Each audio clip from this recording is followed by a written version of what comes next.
Killed by the bot. I think it's fine.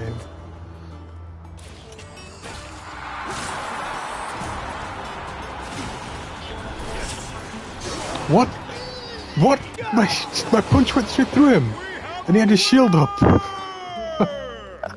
a show you put on for us! Good job!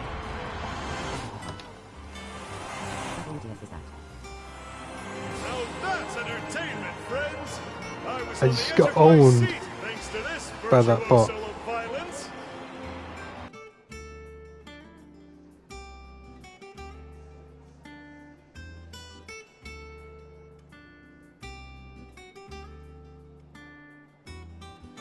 From Kupka. He'll deal with him. Oh, Maeve knows how to brew a bitter, all right.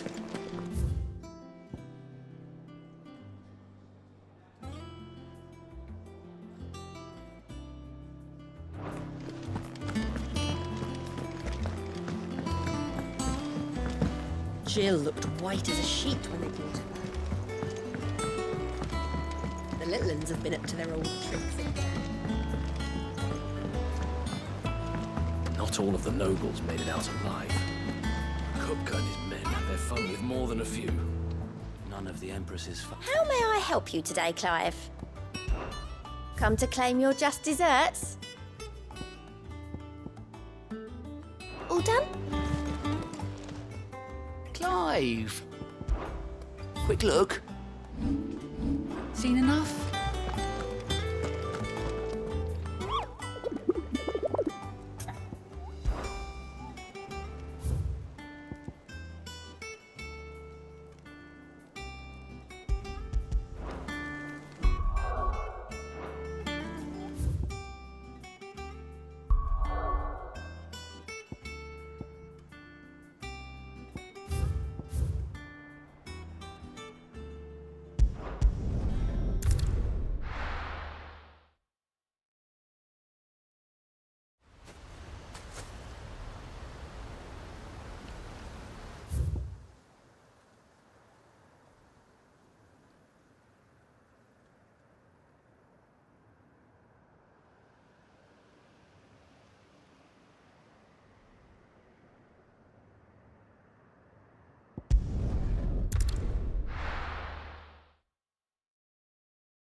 Take us unawares, did you?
it's dead now.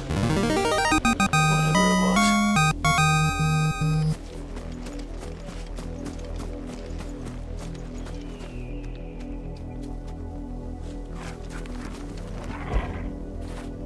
Get it, boy!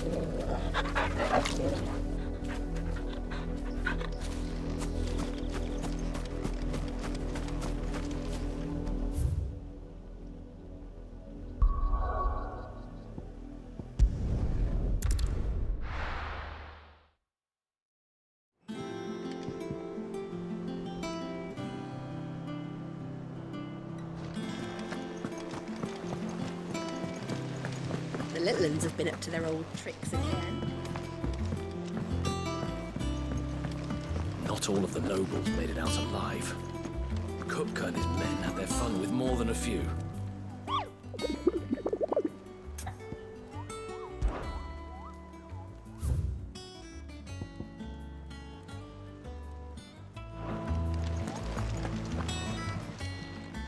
How may I help you today, Clive?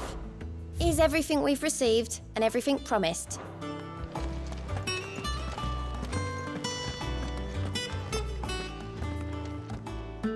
Otto, is now a good time? It's not a bad one. How's Jill doing? Oh, she's been better. Ty is making sure she gets the rest she needs. Good. Any word on Kupka's movements? Vivian's doing what she can to try and track him, but she's feeding on scraps. We've sent ours out to the curse breakers and their other friends in the west, asking them to keep their eyes peeled for anything unusual. No leads yet, but it's only a matter of time. Right. Let me know when you find something. There he is. All right, Clive. Still busy saving the world. Mid. When did you get back? Just now. What about your studies? Adjourned. Since Hugo Kupka invaded Rosaria. All the canvass in uproar about it. He's gone mad. He's turned rogue. It'll be us next. You try concentrating with all of that. All right, you win. How long will you be staying this time? Dunno. A while, most likely. Any road, while I'm here, I was hoping you could do us a favour. Mid. You can't just expect me to... Please, oblige her.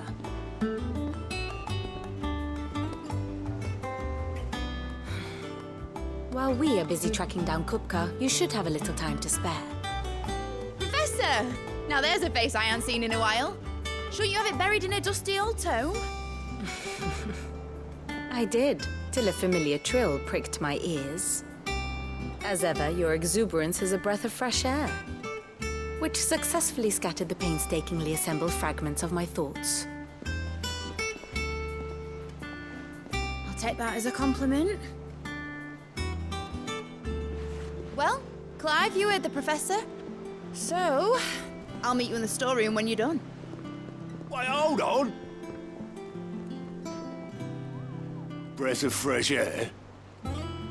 Bloody tempest, more like.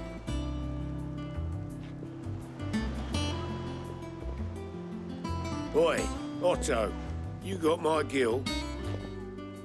Huh? What are you on about? My fee for bringing Mid across. She said you were paying. That little... The storeroom, was it? I wonder what Mid's plotting.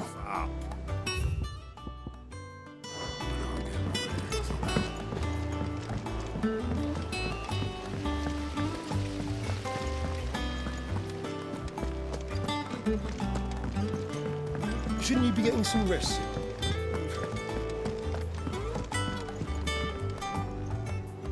You took your time. I'm a busy man, Mid. I'll get to the point then.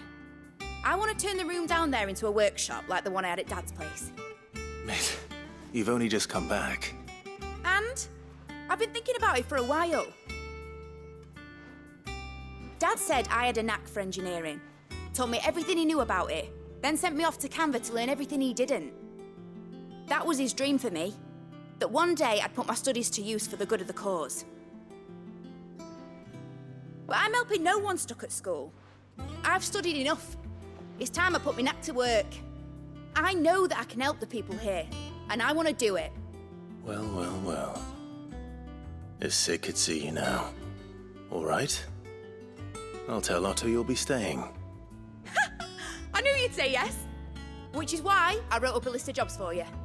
For me? Who else? What do you want me to do? First things first, I need equipment and materials to start making my own. There's the designs for the stuff I need, and the stuff it needs smithing from. The other materials I can work myself. Just need a generous benefactor to lay them on for me. Apart from the wood, I'll need a carpenter for that, but I can just borrow yours. Is that everything? For now. I'll let you know if I need out else.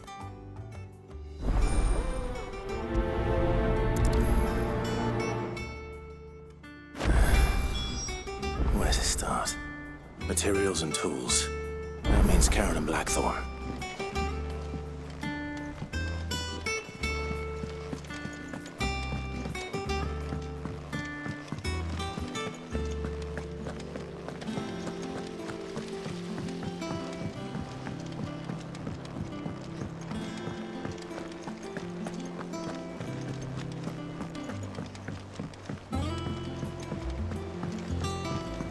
The little uns have been up to their old tricks again. Jill looked white as a sheet when they brought her back.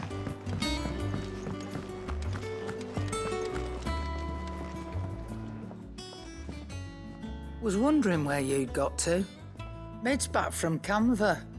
Have you seen her? Just now.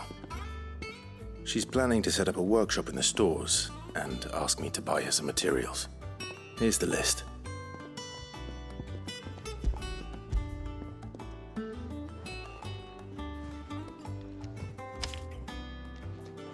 Think you can find everything on there?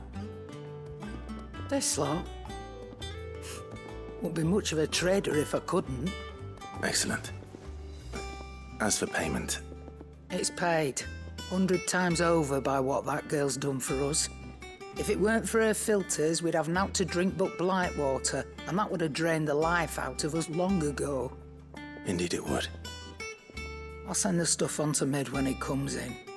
Thank you, Karen.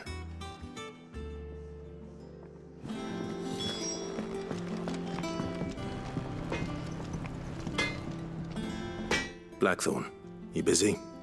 What does it look like? I have a commission for you, from Mid. She requires certain tools.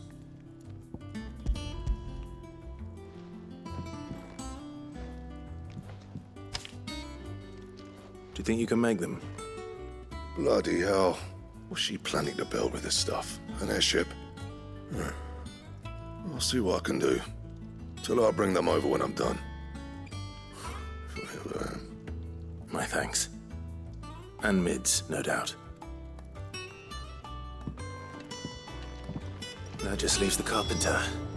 Let's see if Bardolph's available.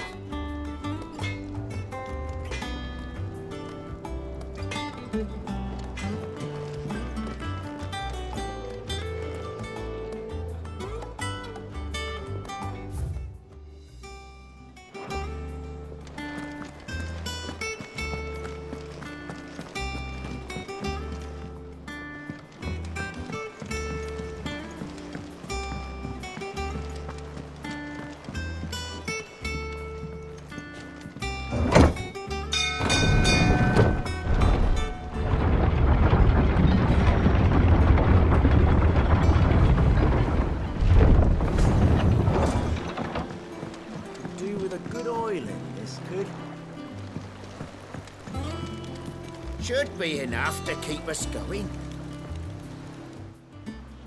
How do, Master Sid? Bardolph. Mid's looking to build a workshop in the storeroom, and she needs the aid of a skilled carpenter. So naturally I thought of you. Well, I'd love to help the young miss however I can. But I'm afraid I got my hands full just keeping this place afloat. There's holes need patching, and if I don't patch them, we'll all of us sink into the mere. I'd gladly spare Mid all the time I have, but the sad truth is, I ain't got none. I see. It don't have to be me, though, does it? What about that other fella? You know, the one over at Martha's Rest. Bernard, was it? That's right. And he is a friend of the cause. I'll ask Martha if she can spare him. Thank you, Bardolph. Least I could do.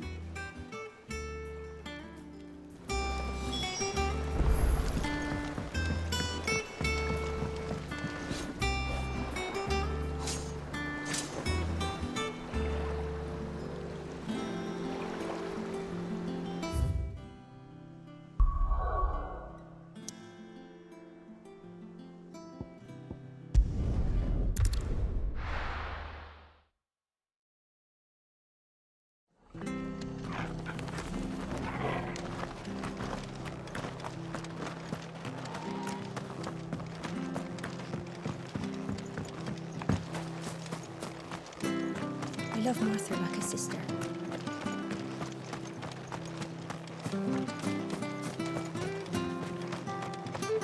But the Empire have dragoons.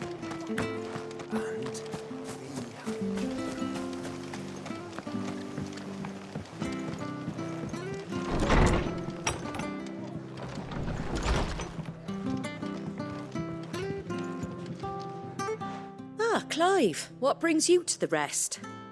Our home finds itself in need of an extra carpenter. I wondered if I might be able to borrow Bernard for a short while. I don't mind if he don't. We're all friends here, aren't we? Thank you, Martha. Do you know where I might find him? He went up to Cressida on business. No idea what, mind. Place is a ruin. Far as I know, he's still there. I'll look for him there then.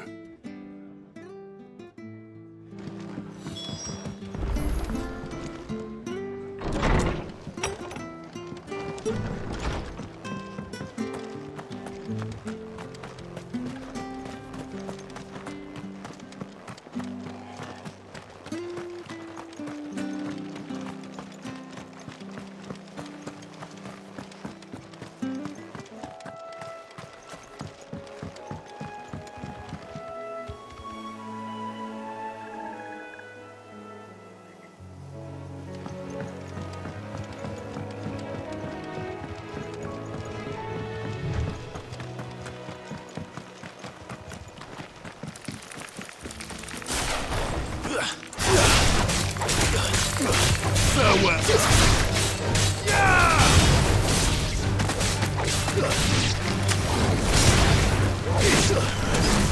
Farewell.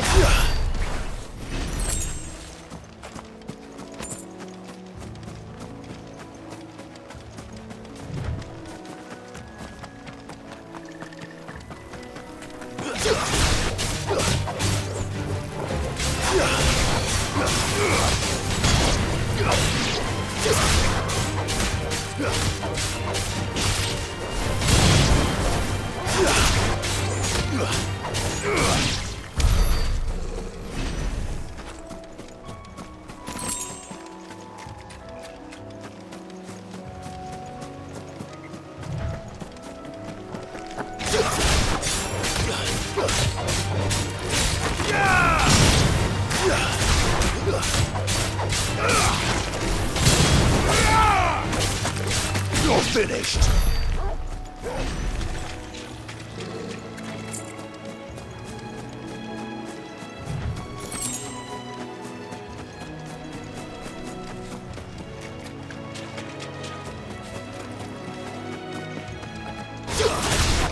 Time to fight.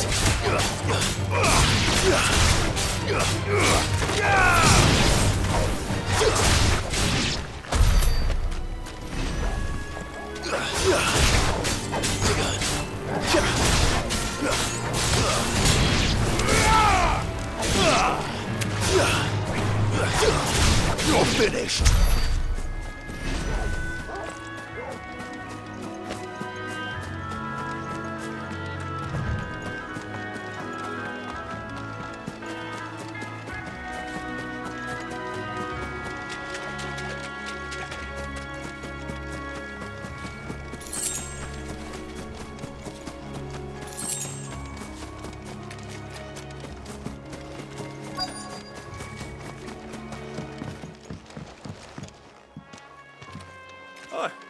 If it ain't the lad who saved my life. What brings you to a place like this?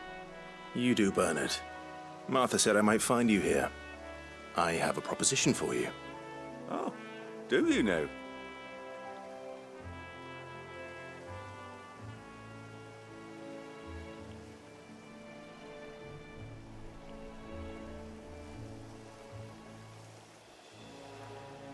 Building a workshop, you say? Well, that beats tacking boards to bridges, sure enough. And if Martha didn't mind me being gone a while, then neither do I. You just tell me where you want me. That's the spirit. I couldn't ask a favor, though, could I? Before we go? Of course.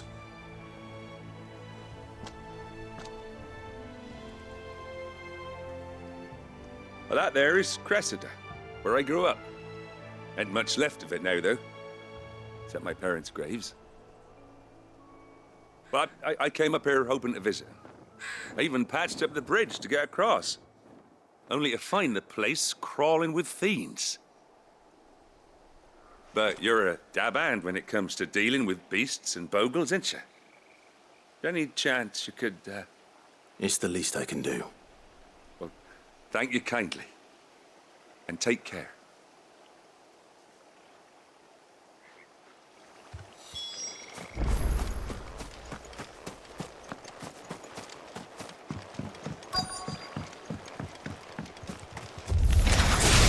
This shouldn't take long.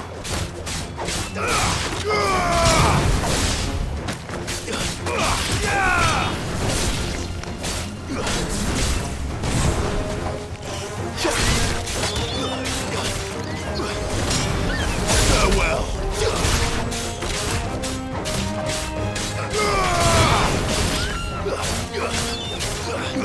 Enough.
That should do it. You made short work of that lot. Thank you, son. Now my folks can rest in peace once more. How long is it since the village was abandoned? Oh, people started packing their things after the duchy fell. Between the Blight and the Imperials, you just couldn't make ends meet. Must be nigh on a decade since the last wagon left. Oh, it may as well have been a century, looking at the place. This isn't the Cressida I remember. I'm sorry.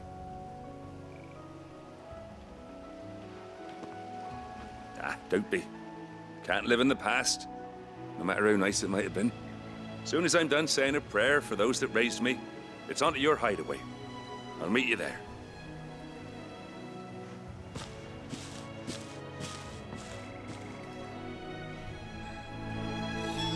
That should take care of Mid's little list. Better head back before she thinks of anything else.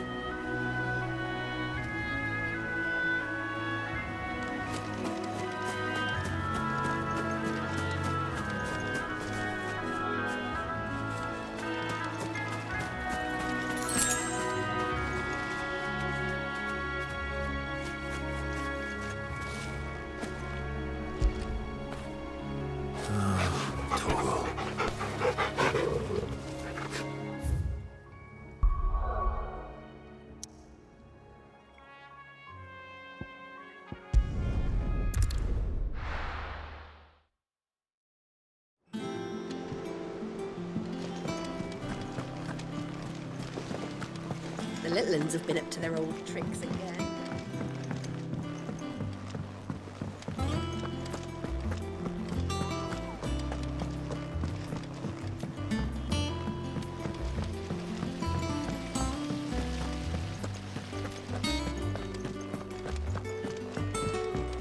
Shouldn't you be getting some rest soon?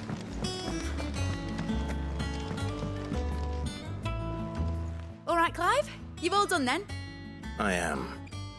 I've placed your various orders, and a carpenter by the name of Bernard is on his way from Martha's Rest. That's brilliant. Thanks, Clive. Is there anything else you need? Nope. Blackthorn and Lady Karen have already sent over everything I asked for, and I've got all my plans drawn up. So as soon as Bernard gets here, we can get to work. I can't wait.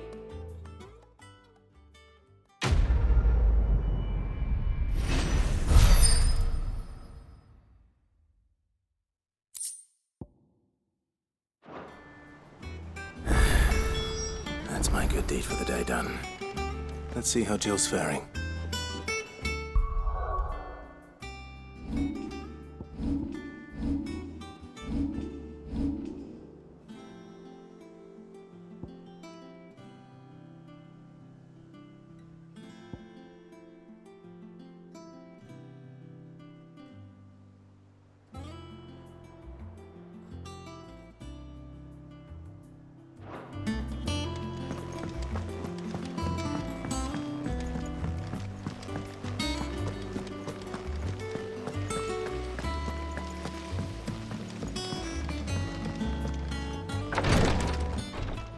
Ah, Clive.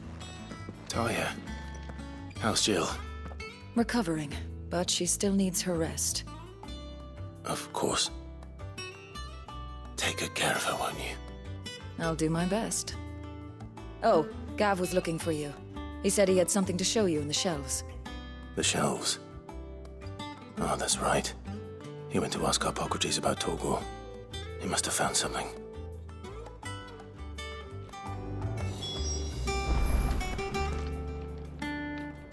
You have the look of a man with the twins upon his shoulders, Rodrigue. Talia has tasked me with removing a Cursebreaker's brand. But it's my first time and I don't think I can do it. I'm afraid of what happens if I fail. You survived, I know, but there as many die as recover. Is it really worth the risk? You don't need me to answer that. You know full well what we're fighting for. I hope as much as you that one day bearers can walk among others as equals. But until that day, a brand is a burden, and we must lift that burden in order to go undetected. The operation may be dangerous, but it's also essential, and we undergo it willingly. I know. I still wish there was some other way. But griping about my lot helps no one, I suppose. Don't worry. I'll do what must be done. I know you will. Unfortunately, the first thing that needs doing is the preparation of a draft to dull the pain. Something I can't do with the infirmary's ammonia supply so low. What few leaves we have would barely be enough for removing a splinter, let alone a brand. Just tell me what you need. You'll go? Oh, thank you. No one knows Herblord like Taya, and she swears by ammonia for easing pain. It's simple enough to find, if you know where to look. And fortunately for you, I do. Along the river near the village of Amber over in Rosaria. Just search for the bright blue blossoms.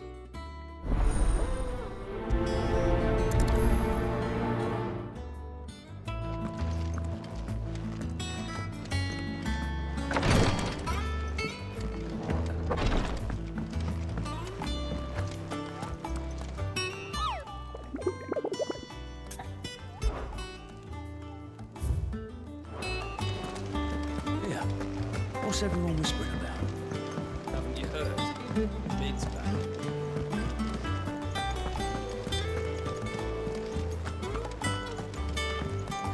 Jill looked white as a sheet when they brought her back. I dread to think what happened in Rosalith.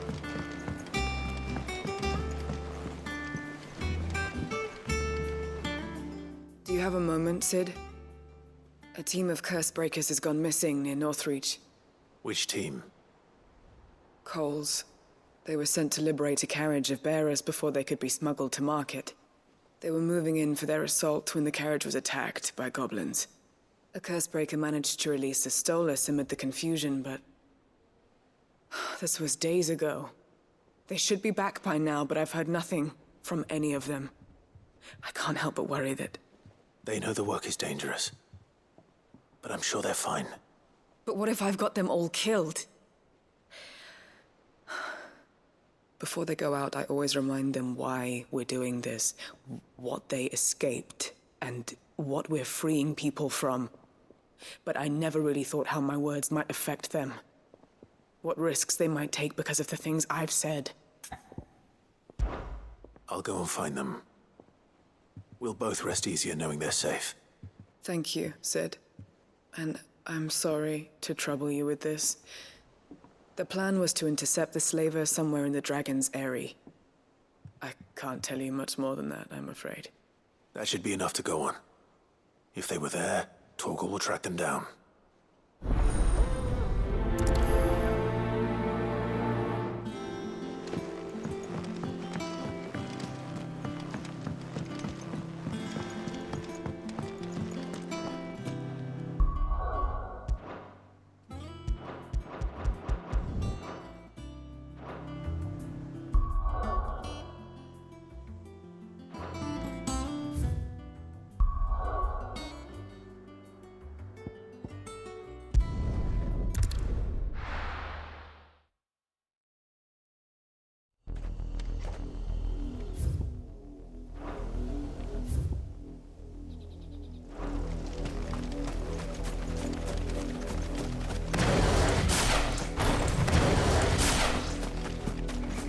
The river was easy enough to find.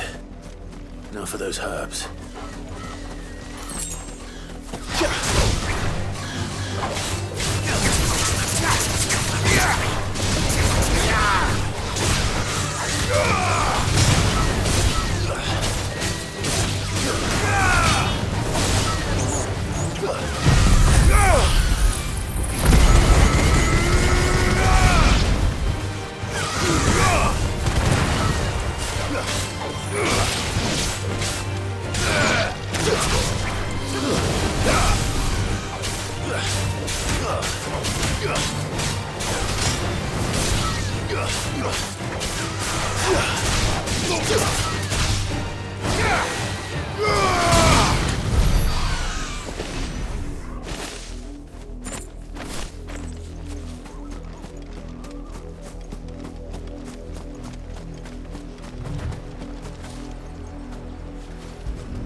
This is the only plant around here with blue flowers.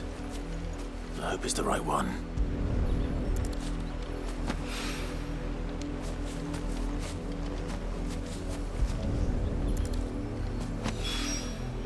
Should be enough to keep the infirmary stocked for a while.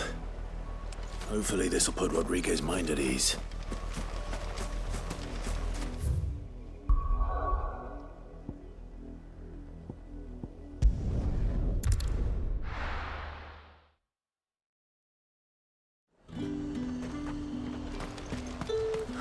Slavers don't even bother with Northridge now all the highborn flesh.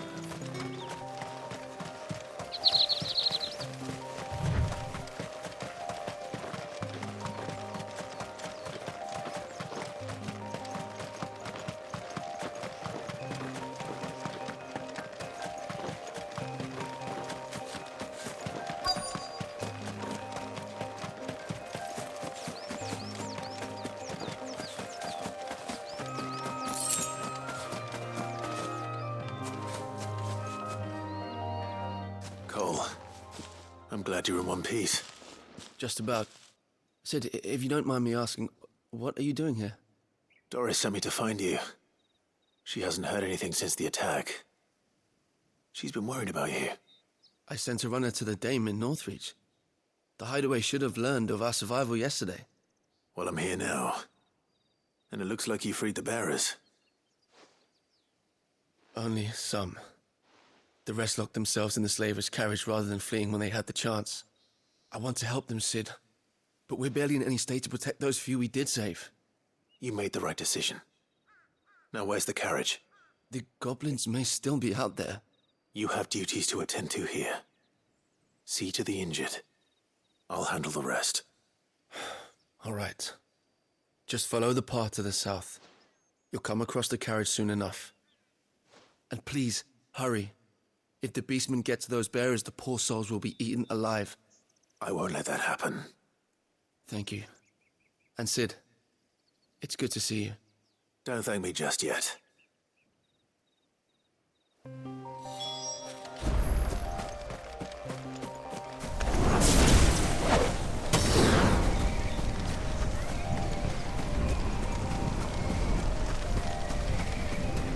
They're trying to get into the carriage.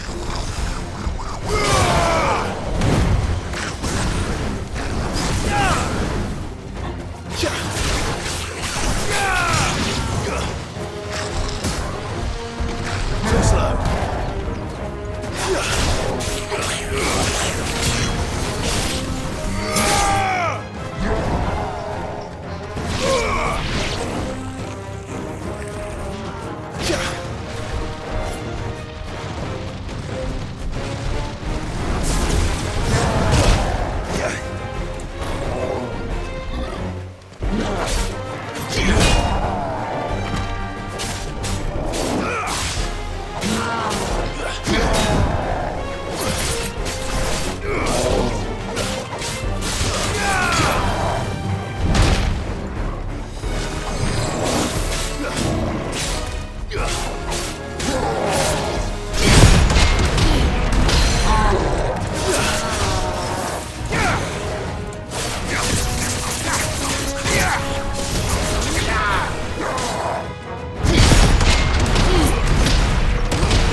Who are you?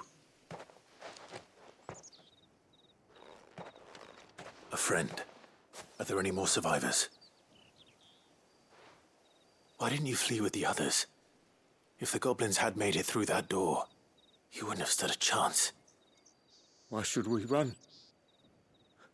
One miserable death's no worse than another. Perhaps. But we're here to give you another choice. Freedom, safety, the life you've been denied. Come with us. Let us protect you. Sid, I couldn't just let you... You weren't too late then. Thank the gods. This man risked his life to save yours. To give you a second chance. Fine. Do with us what you will. What we'll do with you is take you to safety. After that, it's up to you. Your lives are your own now.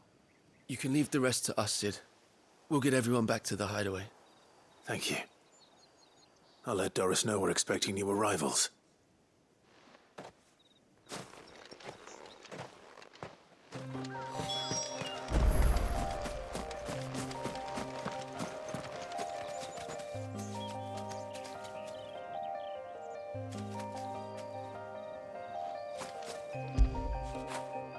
Get it, boy!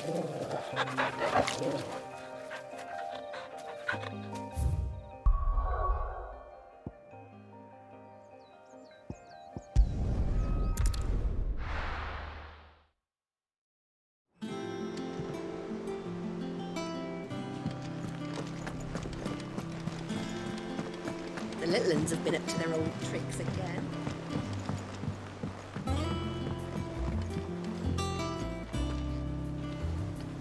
Sid, welcome back. A Stolas from the Dame arrived not long after you left. If I'd just waited a little longer, I might have been able to deal with things myself. Or maybe I wouldn't. I keep making the wrong decisions. Cole and the others got home safely. You made exactly the right decision. No, I was lucky. I've been tracking that slaver for months, and then I sent Cole and you after them woefully unprepared. What kind of leader sends people into danger without considering all the risks? I should have urged greater caution, told Cole to be wary, to pull back at the first sign of trouble.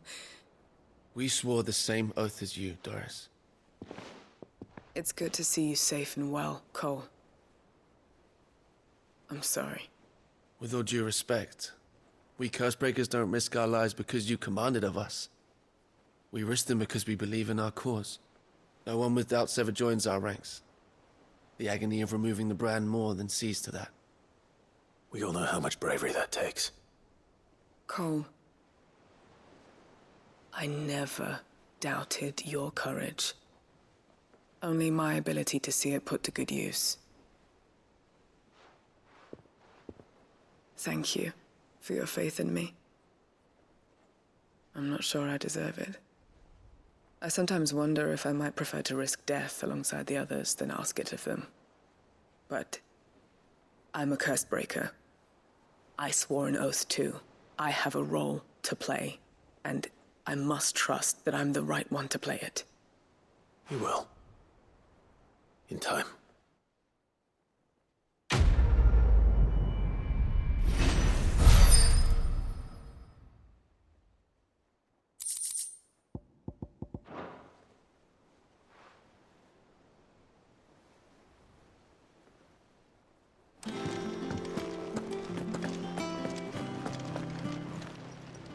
How may I help you today, Clive?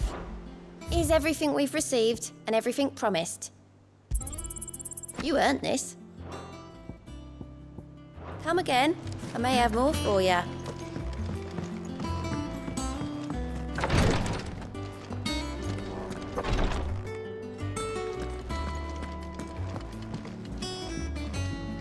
I'm feeling a lot better, thanks to Taya's remedies. But she insists I rest.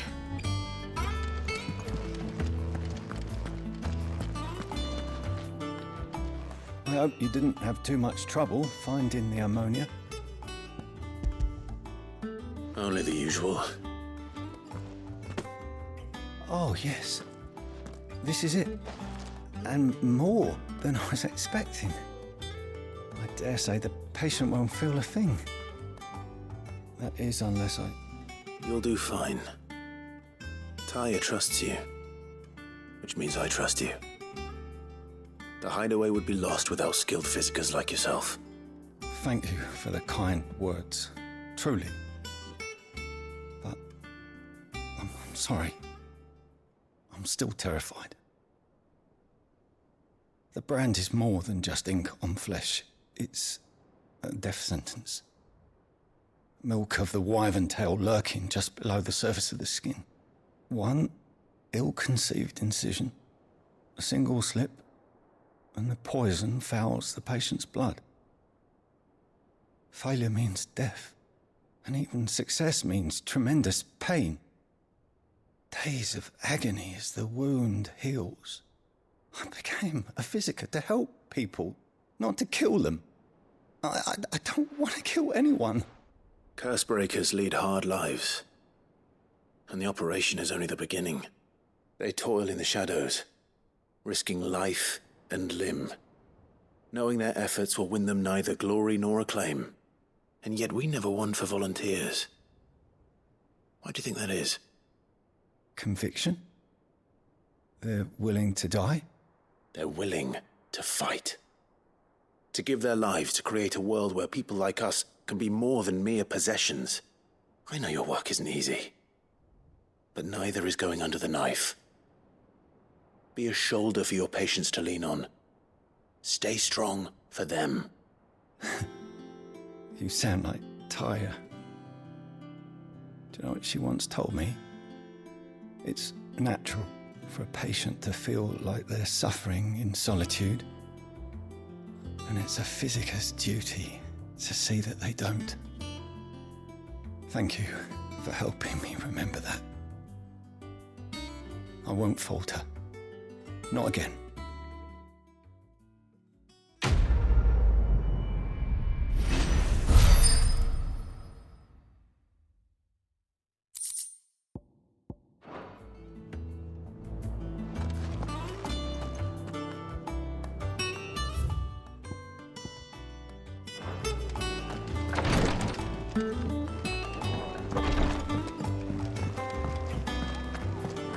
Yeah.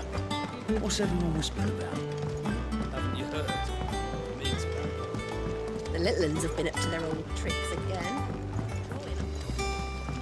Jill looked white as a sheet when we brought her back.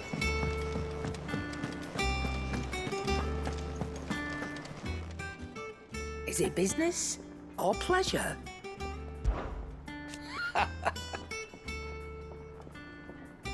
Quite the opposite. Like father, like daughter.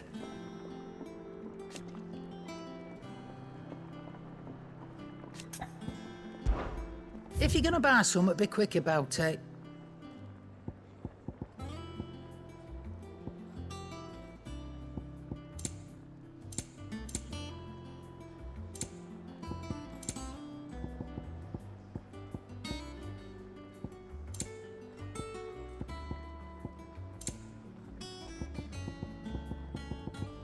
Finished, are you?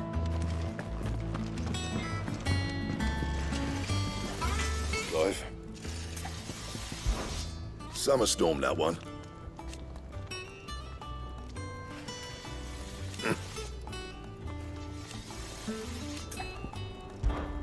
So, what'll it be?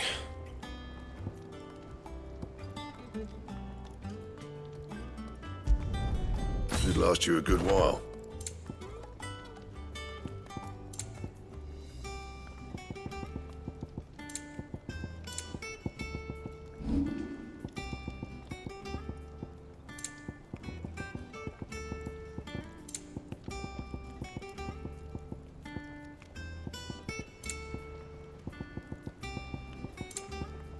That it? Fine.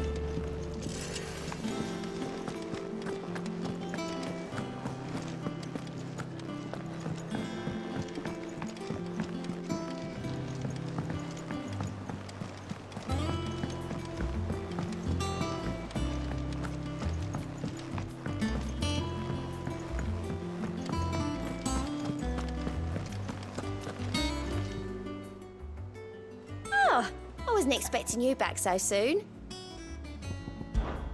I'll be here waiting. How are you doing? Here you go. Think you can help?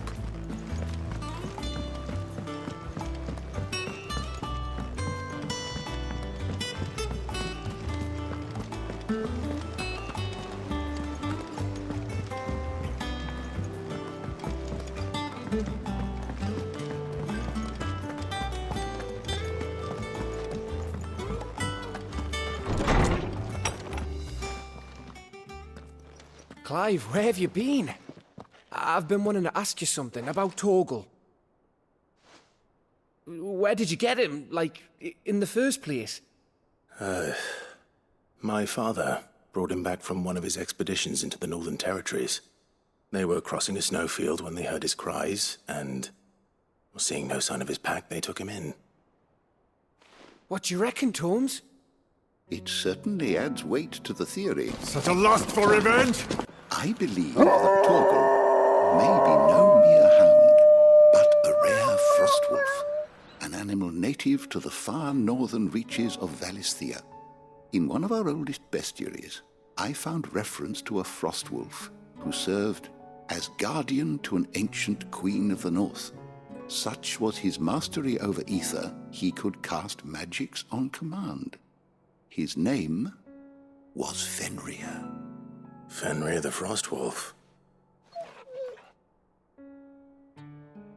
Now, the annals do not state it explicitly, but I have reason to believe this queen was a dominant of Shiva, a girl from the Northern Territories and her faithful hound.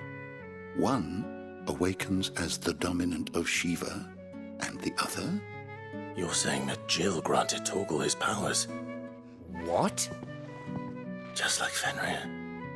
People called him my hound, but Torgal and Jill were inseparable. He grew up as a faithful companion to the dominant of Shiva, and years later, his powers awakened, just when his master needed him the most. You're right. If it weren't for Torgal blasting those bastards to Kingdom Come, Jill would have been for it. Quite. Though Torgal's power is his own, his latent birthright as a frostwolf. It had only to be unlocked. Oh, get you, Torgal! You're an even finer hound than we thought.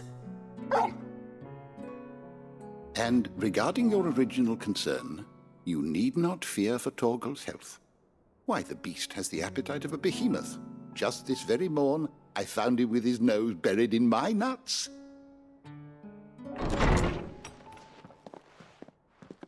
you are! I've been looking everywhere for you. Bernard's here. I need you to introduce us so we can get to work. I shall be a moment.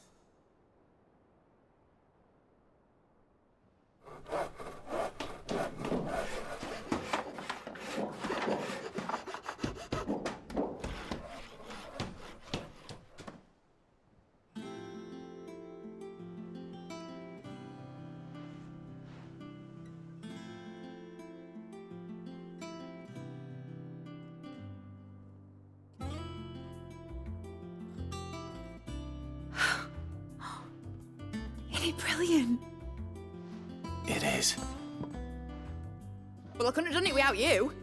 You and everyone else. But I promise I'll pay you back. I'm gonna work my fingers to the bone for you lot, starting right now.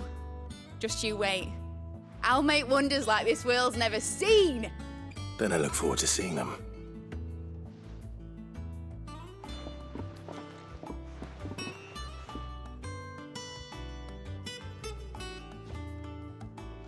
Now that that's settled, I wonder if Vivian's made any progress tracking down Kupka.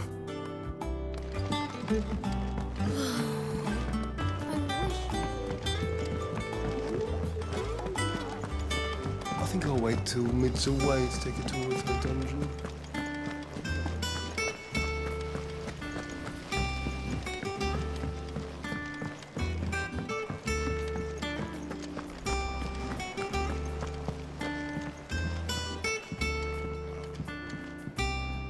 How goes the hunt for Kupka?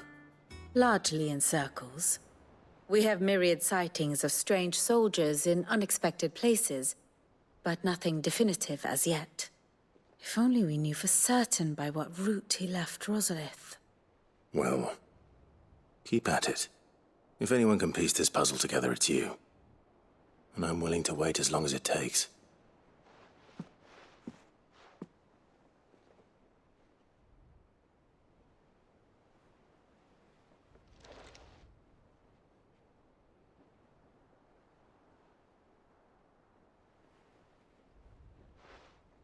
What?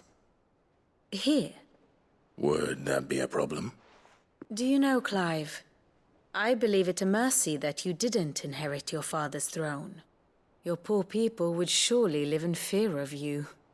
You have nothing to worry about on that front. I won't be claiming his crown.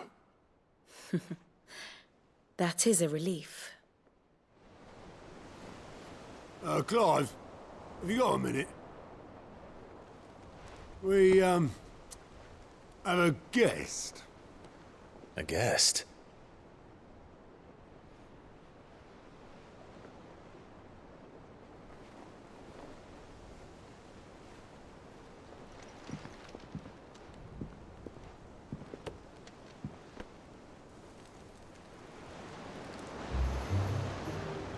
For your trouble. It was a pleasure, in hindsight.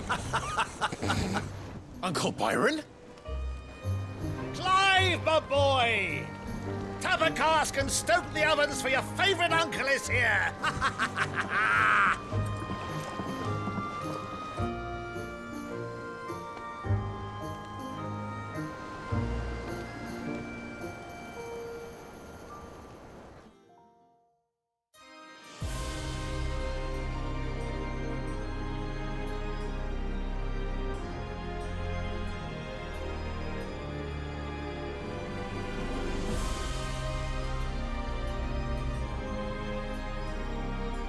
The Dalmekian government sues for peace. How shall we respond? If they're willing to accept their fault in the matter, I see no reason to refuse them. Still, we must insist on substantial reparations.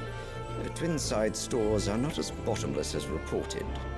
Aye, and we have many more mouths to feed. We shall just have to have the Dalmecs empty their treasuries for us.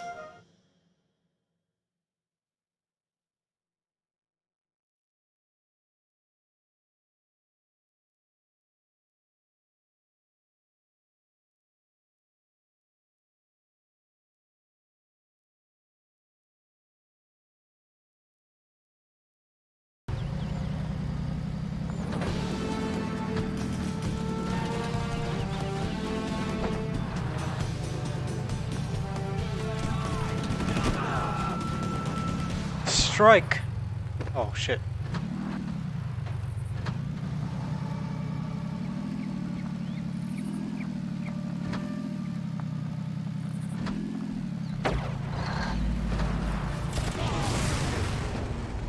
I'm free!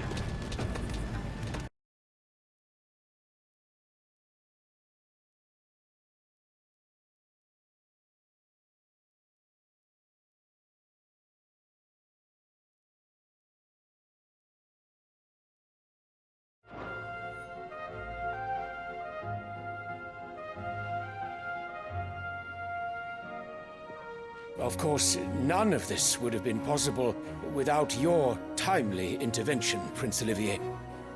Indeed, I doubt any of us would have had the courage to trade words with the mighty Titan, nor less the wit to win him over. The Empire owes you a great debt. May the blessing of the crystals go with you, Your Highness. May the blessing of the crystals go with you. Very good.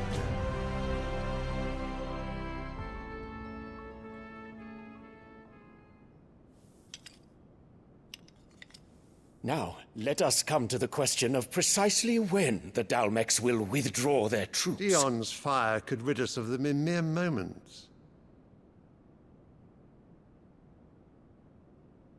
The men of the Fist will not withdraw until a peace treaty is concluded.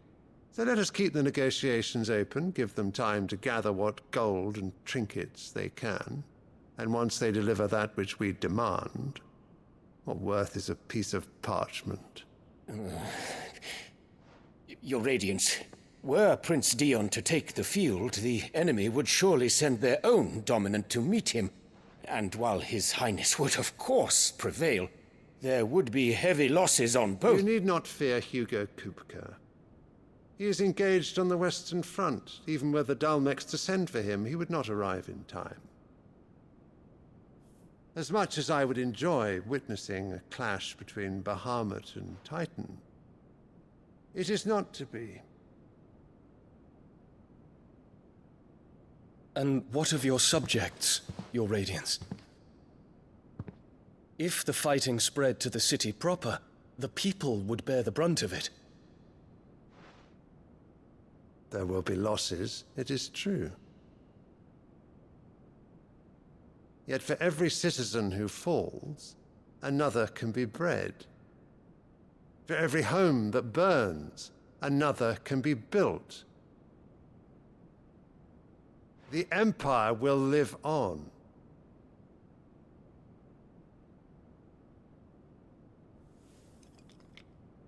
Dion?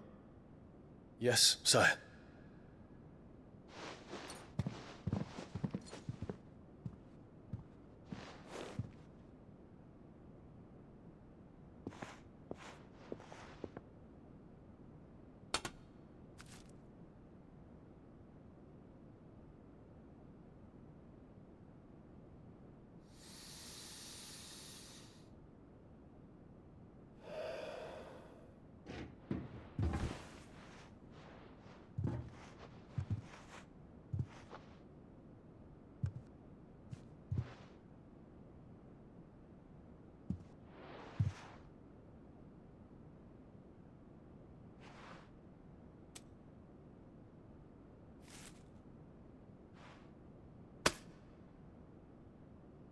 Prepare for battle.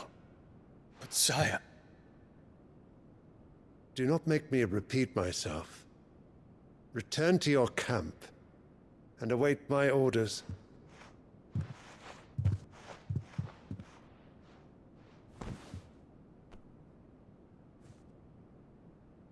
If that is your wish, Your Radiance, I shall depart at once.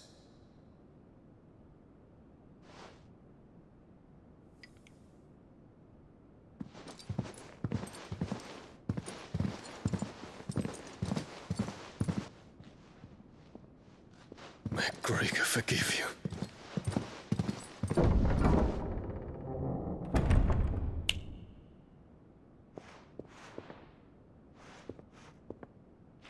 What do the astrologers augur? The stars are in agreement, Your Radiance. The shadow of treachery hangs over Prince Dion.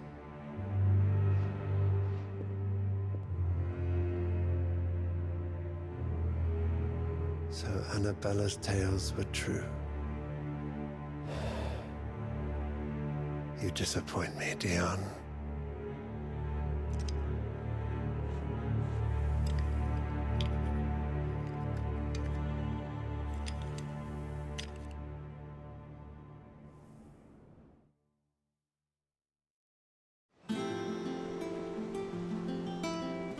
What on earth is Uncle Byron doing here? Only one way to find out. The Litlins have been up to their There's just one thing after another around here.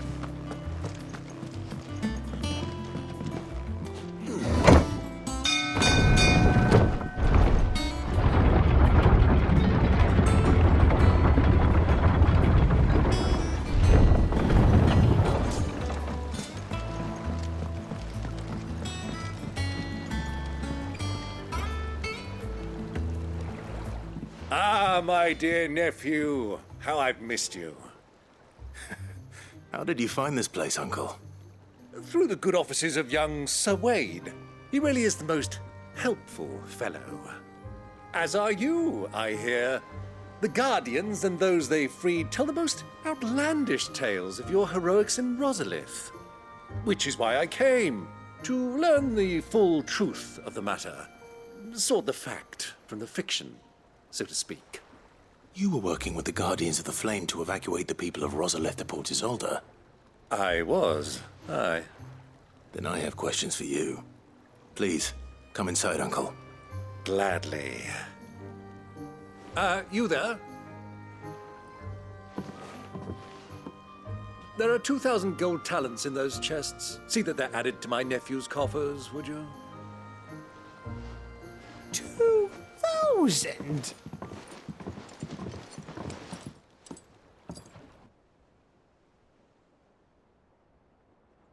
And I'm afraid that is all I know. A fleet sailing south past Port Isolde. Most intriguing. Forgive me for not being able to tell you more. I hadn't the faintest idea Kupka withdrew wounded from Rosalith. Still less that my own nephew dealt the decisive blow. What do you think, Vivian? I think, with this news of the Dhalmekian fleet and recent reports of the Royalists' movements, that the final piece of the puzzle has fallen into place. Come here and I'll show you.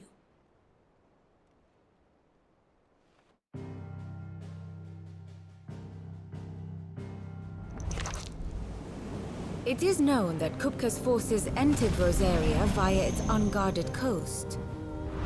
So can the same be said of your visitors from Waloed? Certainly, her Royal Navy is famed for the efficiency with which it bears her knights from one battlefield to the next. And in the Einherjar, or Black Galleon, she boasts a vessel nigh as swift and every bit as feared as the kingdom's legendary cavalry. A fitting flagship for a land apart, her naval presence being crucial to her ambitions beyond Ash. Yes, it seems safe to assume that the Royalists did indeed enter Rosaria from the sea. So then, had you a vested interest in Titan's survival, whither would you take him? Why, home to Drake's Fang, a place rich enough in ether to conjure the magics needed to mend his hurts. But would that not entail an arduous voyage around the southern cape? Let us say that the Royalists did put ashore with a mind to spirit Kupka away from under your very nose. Could that truly have been their plan for him? To load him aboard one of the ships flying Republican colors sighted off the coast near Port Isolde. To spend weeks at sea, being tossed hither and yon by unforgiving waves, his life hanging in the balance. No. The journey would mean Titan's death, and Kupka's faithful creatures would not allow it. So what then was the plan of our Waluda friends? Reports suggest they made not for the coast, but for the desert. And by cutting through the Velcroy, a party traveling light would have Titan back in his bed days before a galley could lurch into port. To wit, it was the Royalists, not the Republicans, who effected Hugo Kupka's safe retreat. I would stake your life on it.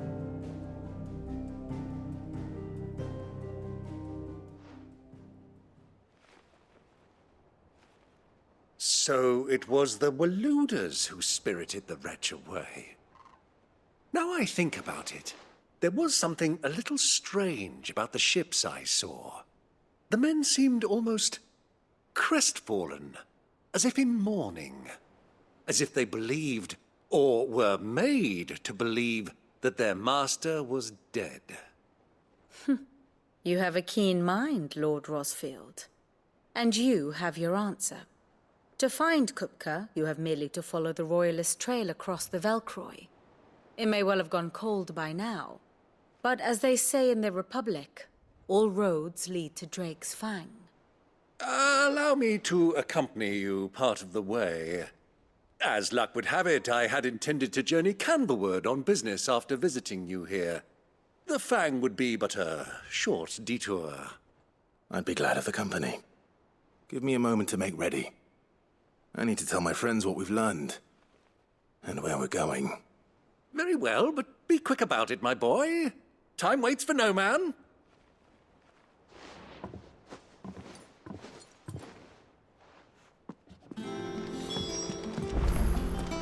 Mid's finished. Outfitting her little workshop, I hear. With a little... And how may I assist you today? We met under curious circumstances.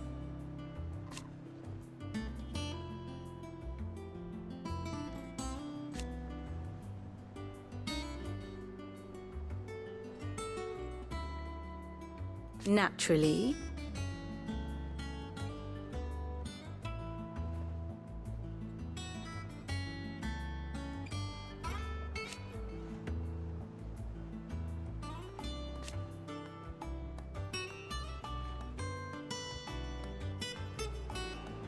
Still.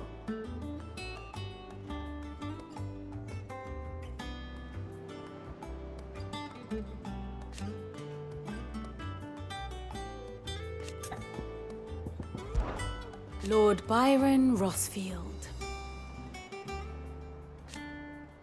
I heard tell.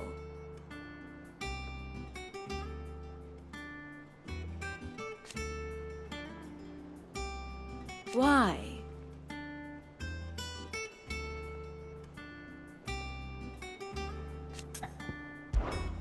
What is it that you wish to learn? One must understand one's place in the world.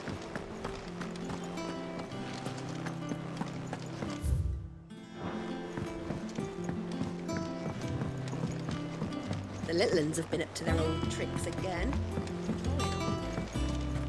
Who's this blue blood?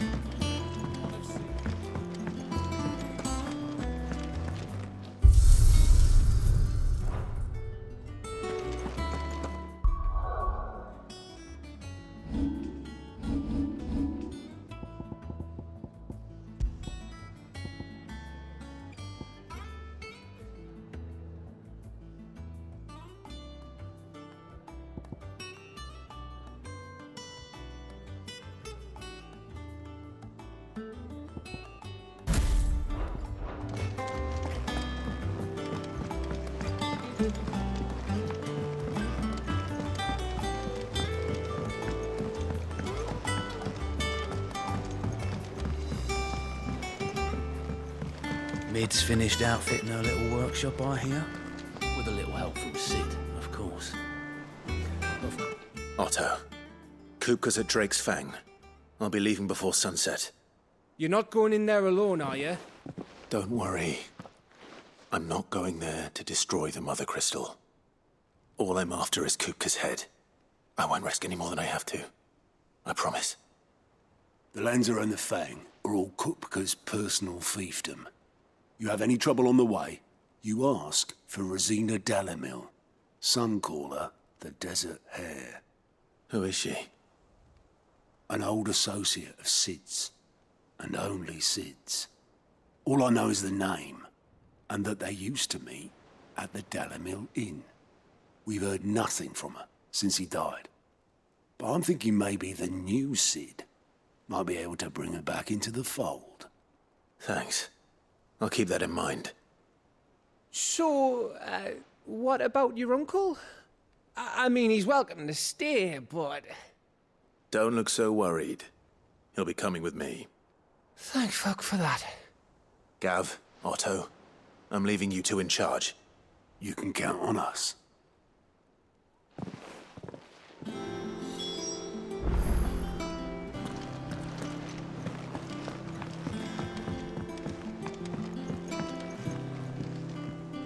All right, Uncle. I'm ready to depart. Shall we? We shall. Come, let us away to adventure.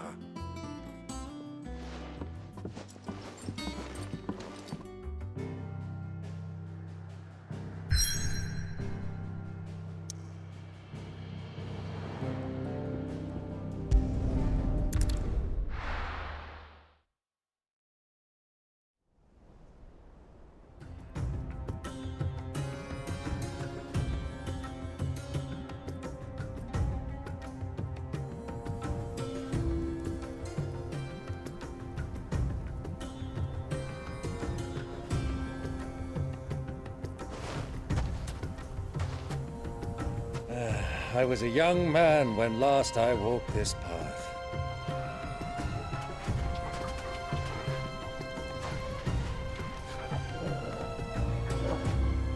There's an old trading post not far from here. The road to Drake's Fang leads through it. The trading post it is.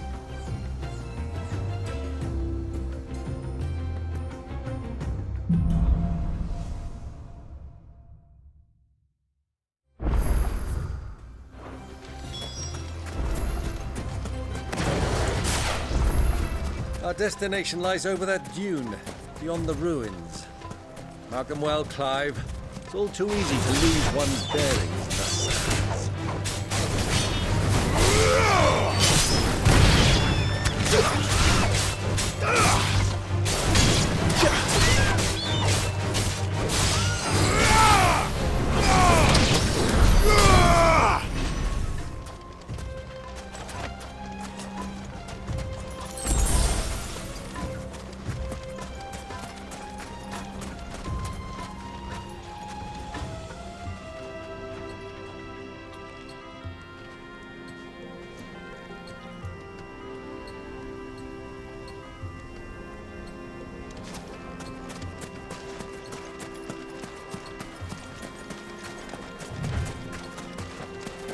Many years ago, when you were just a boy, you and I rode this way together, accompanying your father on a scouting expedition to Drake's Fang. He let me come with you. I'm not surprised you don't remember.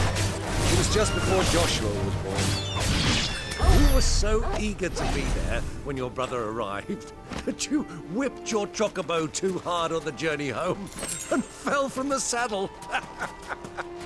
I shall never forget how Elwyn fussed over you as you sat in the sand, bawling like a babe.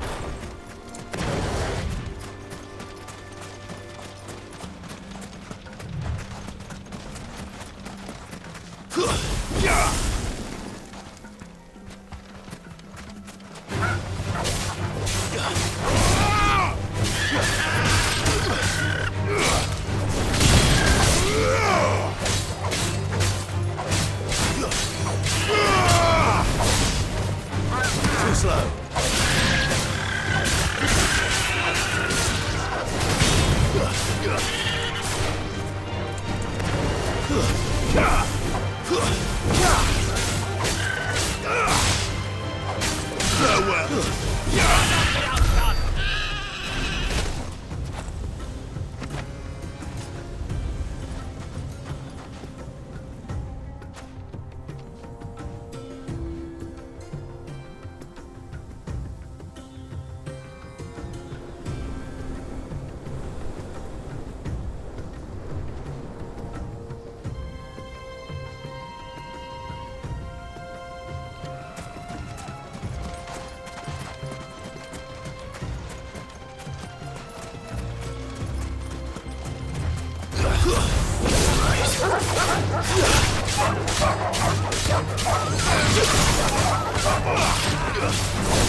Have you lost your way already, my boy? The ruins mark the road to the inn.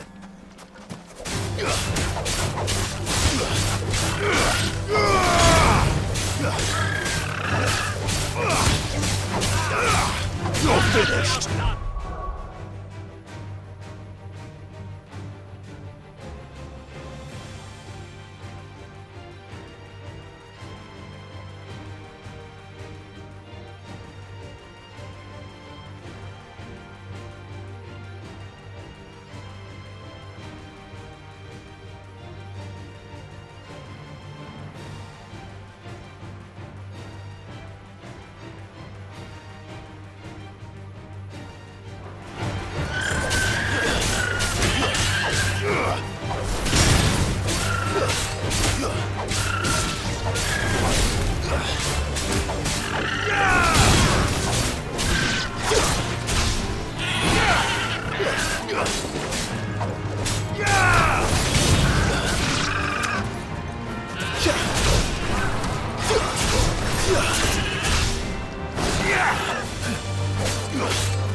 It's over!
Supersized bitch! Well, Clive, looks like you're gonna need an even bigger sword. Yeah!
finished.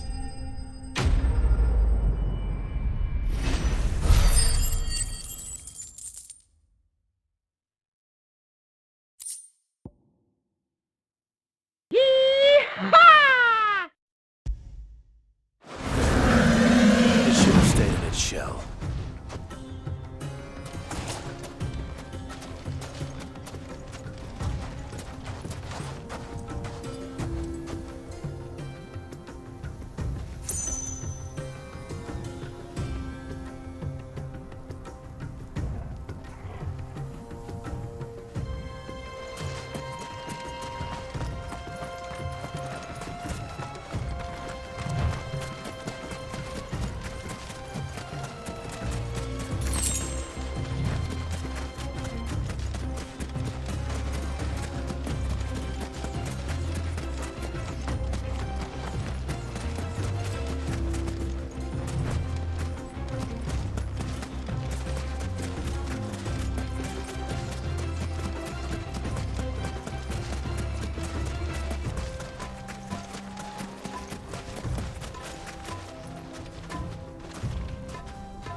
Quietly now.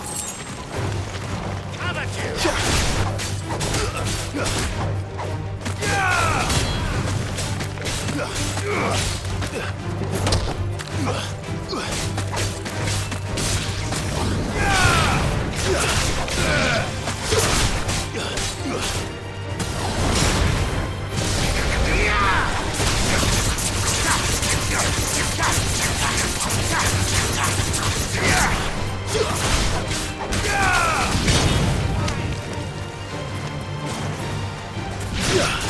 You're finished!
I'd be worried for a moment there.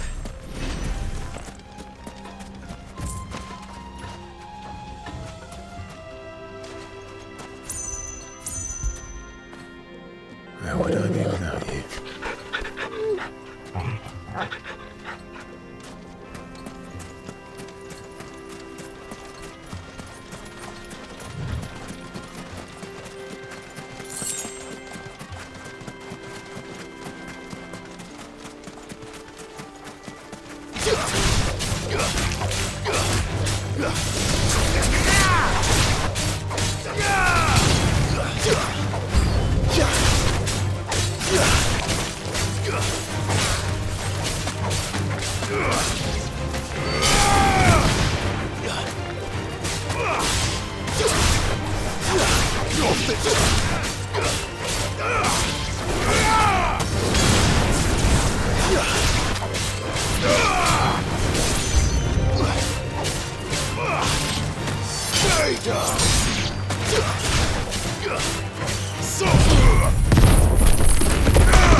Get over here, bitch!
caution.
See a thing. Come, Clive! Let us turn back before we lose our way!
well.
You're finished.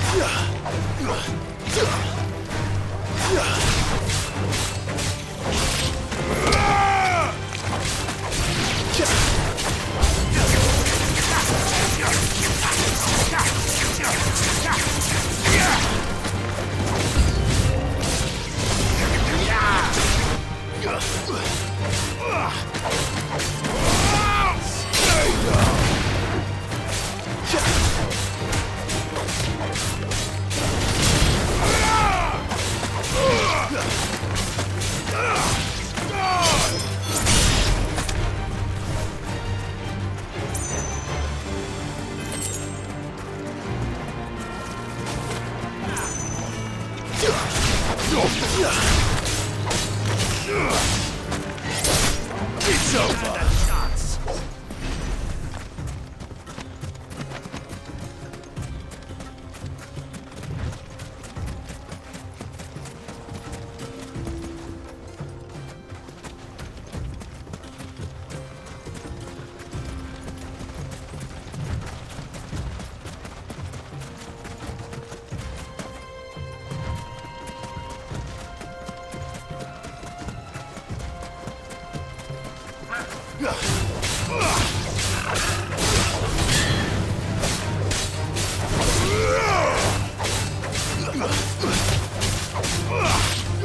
Come on.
Be safe.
Lord Cook has finally made his move. Yes, I expect that's why there's so many soldiers in town, to deal with any Imperial reprisals.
Ah, there she is.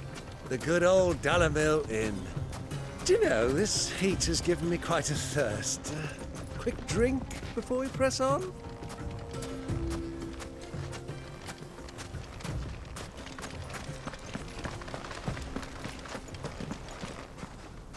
Yeah.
Look, there. Those are Ashen steeds. No doubt about it. And such a long ride from Stone here. Our Waluda friends must be soothing their saddle sores in the inn. Shall we join them?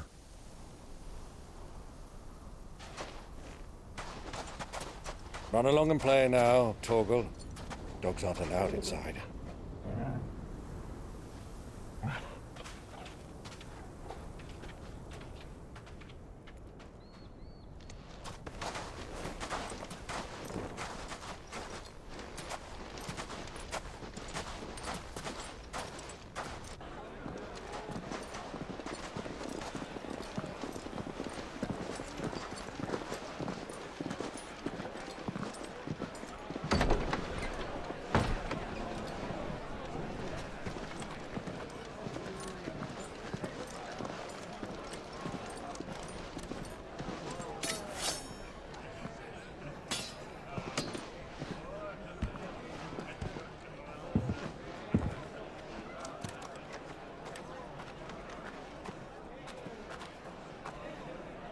day to you. Eating?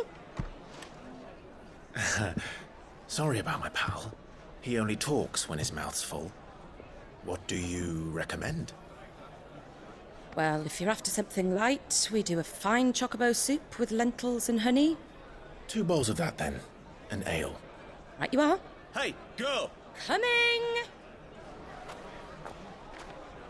Your pal? Would you rather be my squire?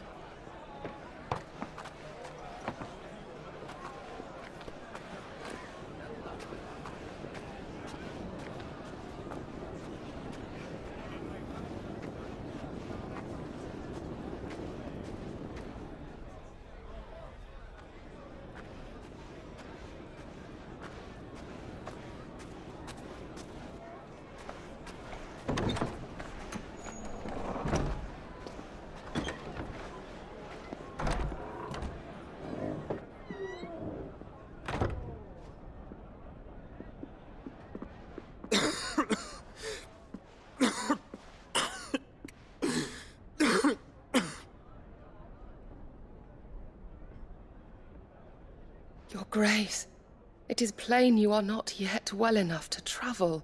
If you would only let me take you to someone who can better attend to your ills. No, we must press on. Prince Dion has returned to his camp and will soon depart for the front. I must speak with him at all costs. Miss this chance and I may never get another. You do understand that? Yes, Your Grace. But you must at least agree to take your medicine. I'll fetch you some water.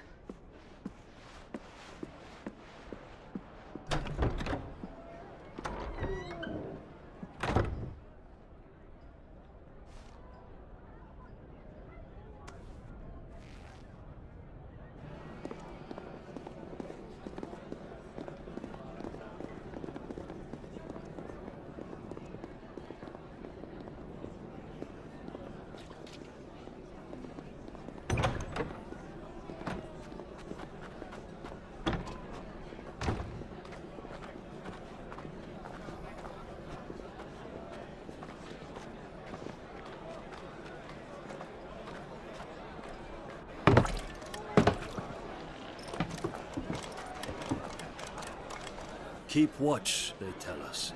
But all I see is sand. I hear they got our guest back to the Fang without any trouble. We'll be leaving soon enough. Why the Lord Commander dragged us all this way just to save that blockhead's skin, we'll never know. Dominant or not, he's a bloody idiot. That'll be Cooker, then. Well, let's get this down us. We've a long way to go. Hey, you!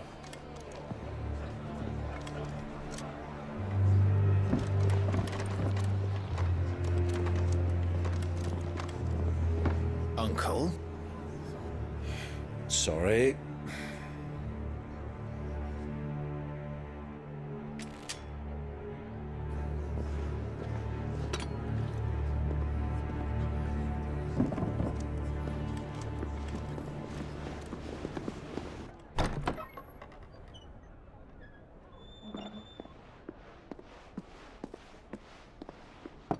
Can you walk, Your Grace? What's wrong? I fear trouble may be brewing downstairs.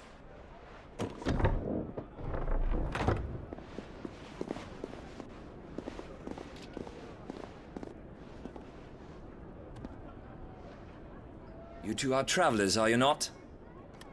Me and my companions are strangers here. Perhaps you'd be good enough to accompany us a while. Help us find our way. Sorry, lads, but we've got business in camera that can't wait. Ah, I'm sure you could spare us an hour or two. Come on. Friend.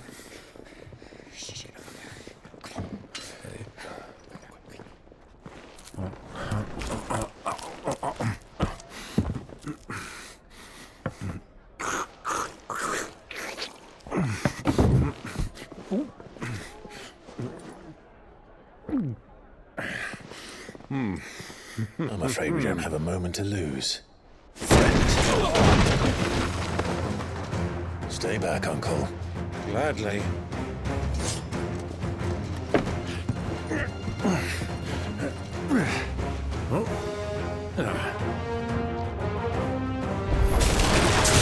The outlaw! Take him! Try it.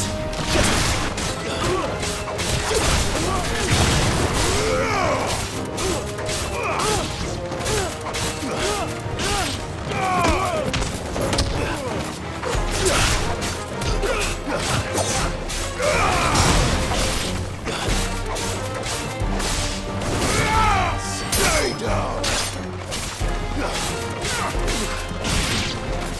Bravo, my boy! Just like that!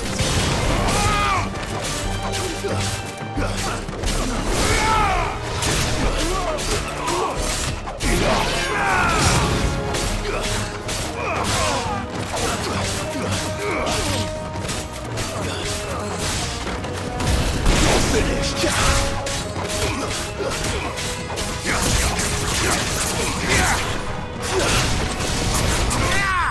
You...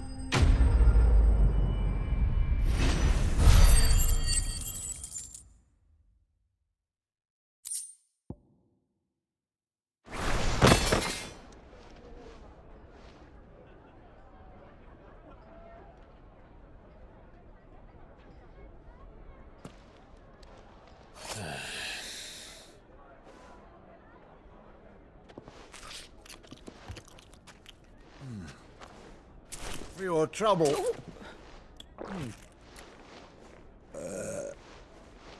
Word of advice, miss. That soup could do with a touch more salt.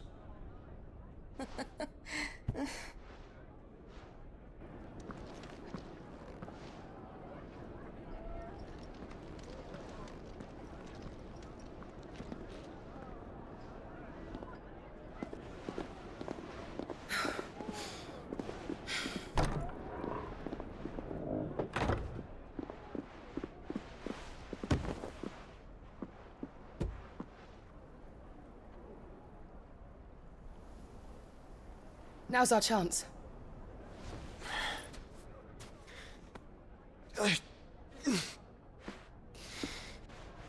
Your Grace? I'm fine.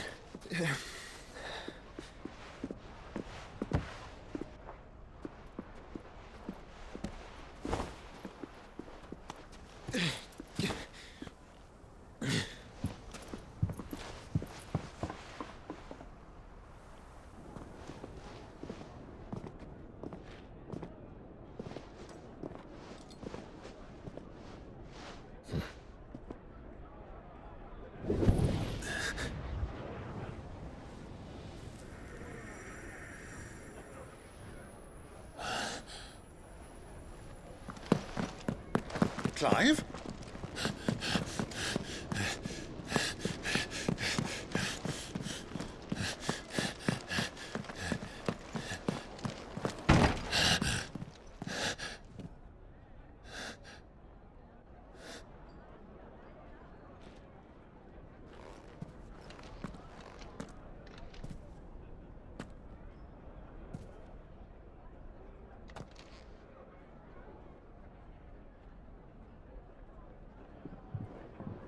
What is it now?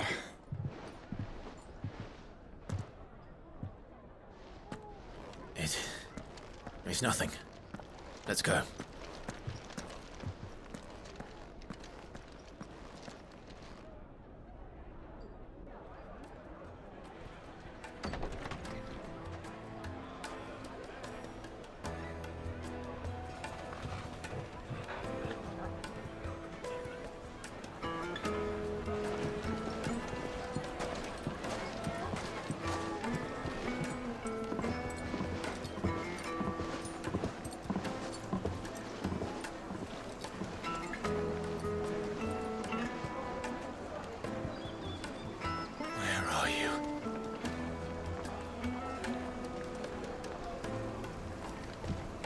Well, we didn't know where to find Kupka before. We do now.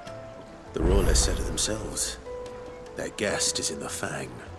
We should press on before any more of their friends turn up.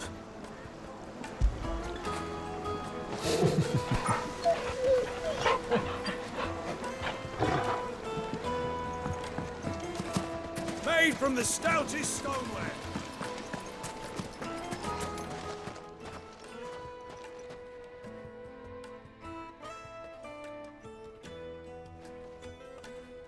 Ah, they've closed the road.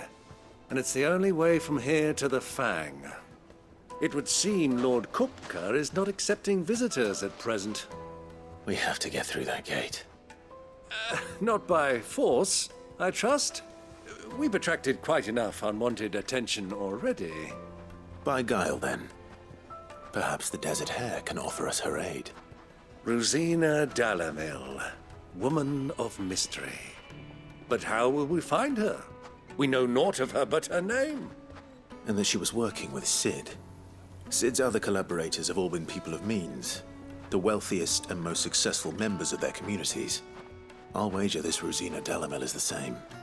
That would certainly help to narrow the search. We need only inquire as to who is in charge of the town. And that's exactly what I mean to do.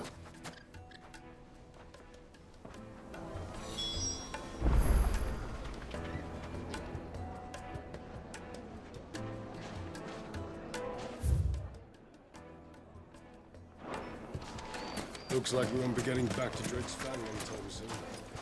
Crystal delivery's over. Get back to your homes.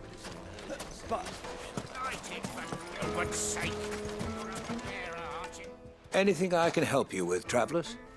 Allow me. My good man, we represent one of the oldest and greatest trading houses of Port Isolde. We're seeking to expand our business in the region and would very much like to make the acquaintance of Dalamil's leading entrepreneurs. If only we knew where to find them.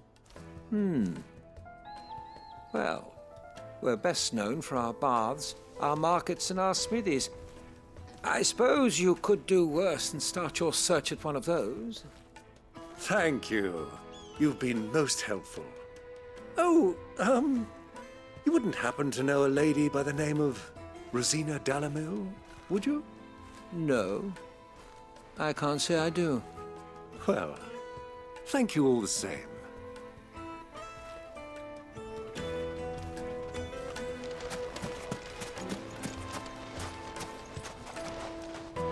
What do you want?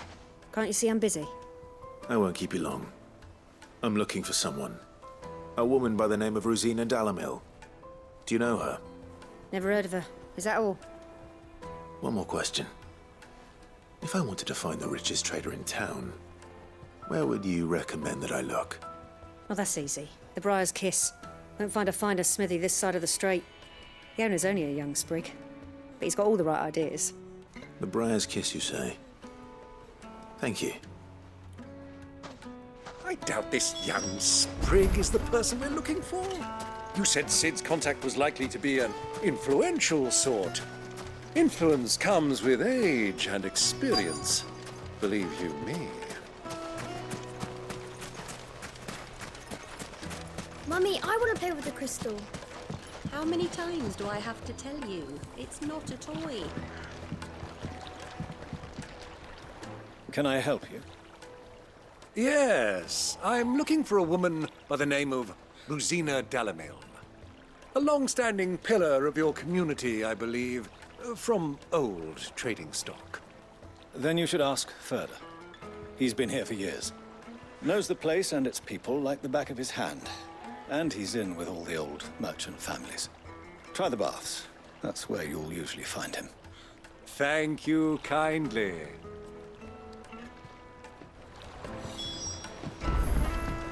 Well, it sounds like we have our man. Perhaps. Let's go and find out exactly what this Furder knows. Hanging lanterns, keep the darkness from your door.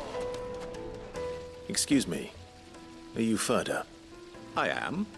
Can I help you, travelers? I hope so. You've lived here for some time, is that correct? Do you know Rosina Dalamil? We believe she may be a trader of some renown. And what business do you have with the Desert Hare? She was a close friend of mine. I was hoping she might be able to help me. Very well. Go to the Bordello. I'll arrange an introduction.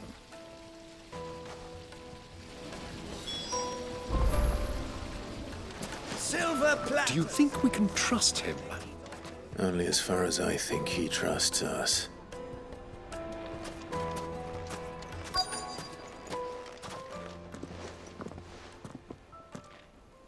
So you're the ones who've been sniffing around. I beg your pardon? Don't play the fool. Stick your nose in our business and you're likely to lose it.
Who are you working for? Him or her? Him. The boss. He wanted us to test you. Though one could hardly call that a test. Lord Ferda? Look what the cat dragged in. Your skill with a blade is rare indeed, my lord. A fitting talent for an outlaw. You know who I am. So what now? Call in the men of the Rock and collect the bounty? That isn't my decision to make. Our work is done. Take him to meet his precious Rosina. She will be interested to make his acquaintance. Yes, my lord. To the Lock of Leisure, then. To the Lock of Leisure.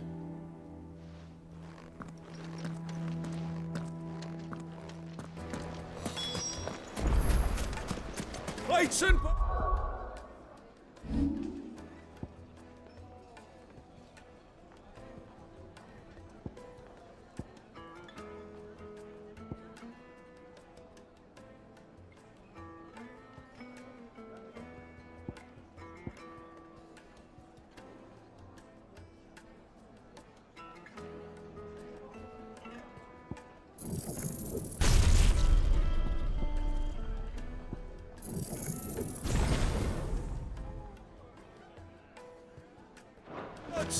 Bowls and basins! Kneaded to a silken softness, like eating a cloud with a crust.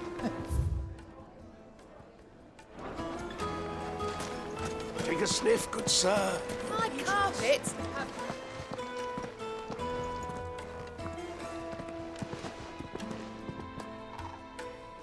Is this the place?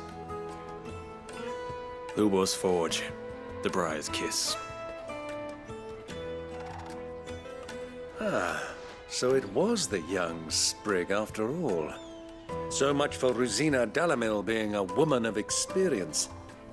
How wrong I was. It was an easy mistake to make, Uncle.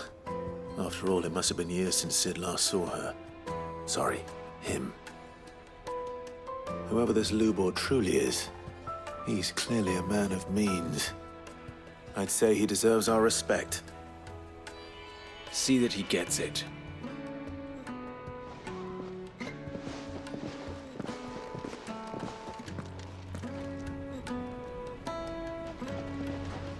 Lubor, Lord Ferda told me to bring them to you.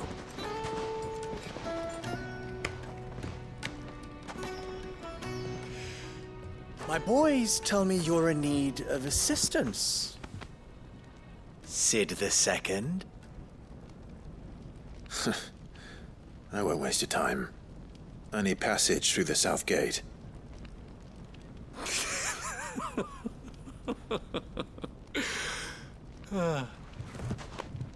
Tell me, what do you think is a merchant's most important commodity? Why, trust. Everyone knows that. Without it, you have nothing. And nothing is exactly what you have. And so, for you, I, too, have nothing. I'm not in the business of helping every lost puppy that wanders in off the street. I'm a busy man, as you can see. Let's leave this mummer to his farce. By all means. Find someone else to help you on your way. Just be sure to tell them you're not the two travelers from the inn the guards are looking for. Don't want them jumping to conclusions, do we? Why, you... So, what do we need to do to earn your trust?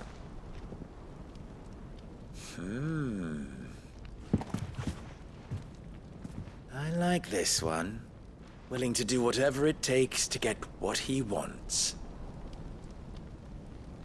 Ha! Men like you have a special place in my heart.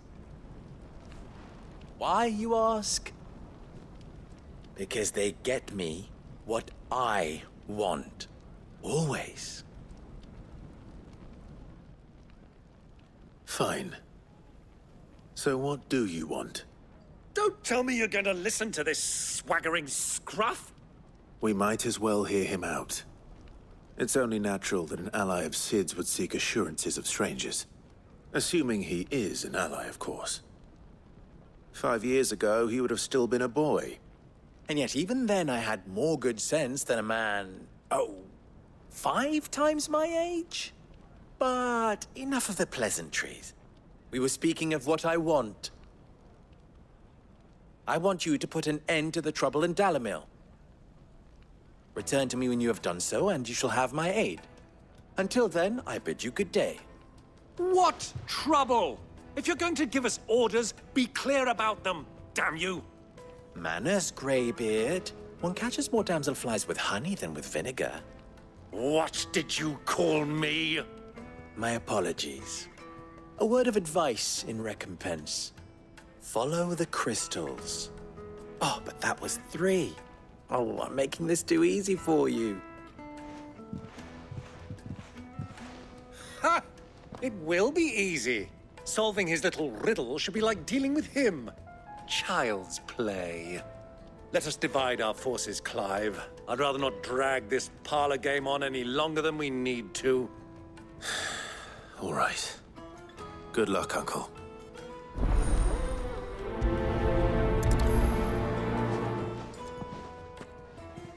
I thought we were the only ones causing trouble in Dalamil.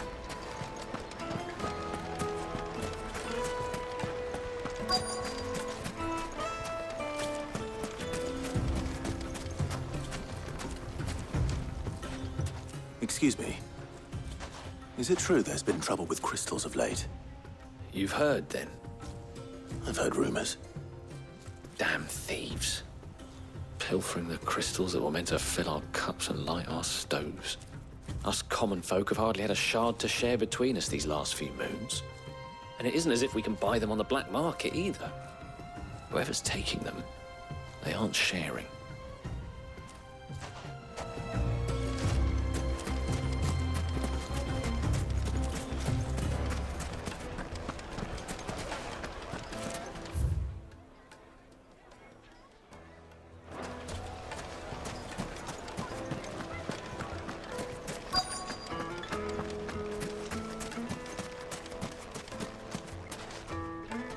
Do you have a moment? Depends what for. Just a question. Dalamil seems to be thriving compared to the other villages I came through on the way. Is there a reason for that? Well, we're a stone's throw from Drake's Fang for one. The soldiers guarding the Mother Crystal and the shipments need a place to spend their hard-earned gil. The men of the Rock throw their money about like there's no tomorrow. Is that so? Well, thank you. Don't let me keep you from your work any longer.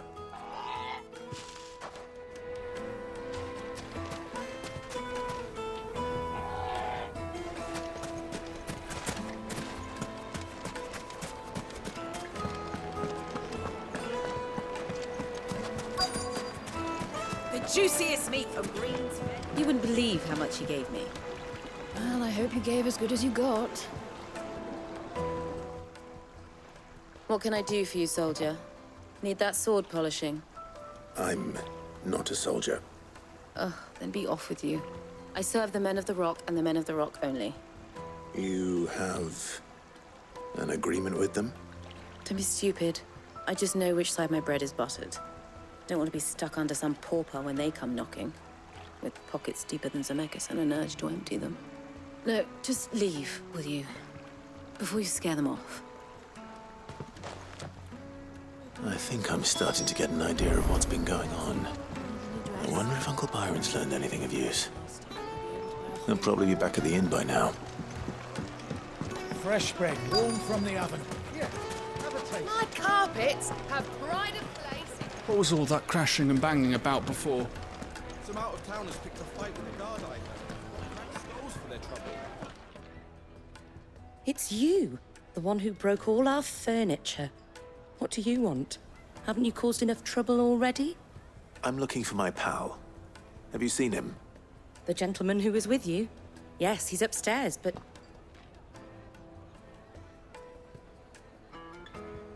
Thank you. I'll go and fetch him.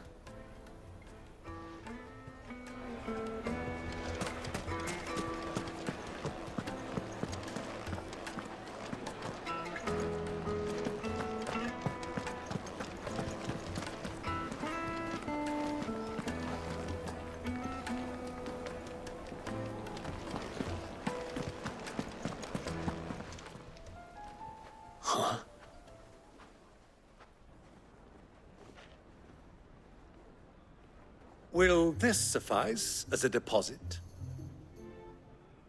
By the sands. That's a black pearl. One of the many treasures in my collection that I would be only too happy to part with, should you give me reason to do so. All right. I'm sure that we can come to an agreement, but not here. What are you doing, Uncle?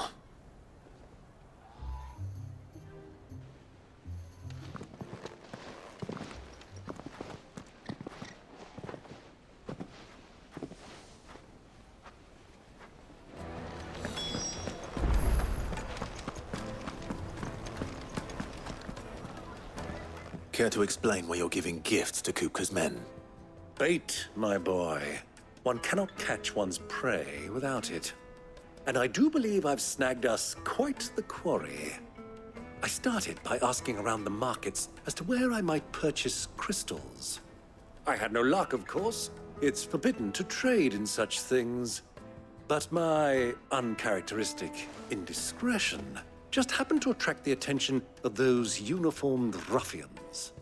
They took me aside and said they could procure the crystal I sought if I proved I could pay for it. So the pearl was your proof? I thought they'd ask for more. A second-rate specimen like that would only fetch 500,000 or so. A small price to pay for admittance to the underworld. But enough about my little act of subterfuge. What did you discover? That the supply of crystals has dried up of late. And some people seem to think they're being stolen. Meanwhile, members of Kupka's private guard have been spending money all over town. I'll wager those soldiers you've been talking to have been siphoning off crystals meant for elsewhere, and pocketing the profits. I'll wager you're right. We'll meet with them then, just as you arranged, and put an end to the trouble Lubor spoke of. Ha! That preening popinjay thought this would be difficult. It just goes to show one should never underestimate a Rosfield. We'll soon wipe that smirk off his face. I arranged to meet with the soldiers in a secluded corner of the Velcroy, far from prying eyes. The perfect place for a spot of double dealing. I trust I can count on your support if things turn sour. Of course.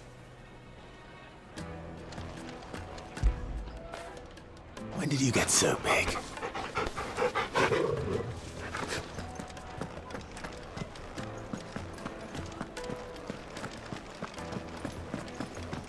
Let me treat you. I need a drink.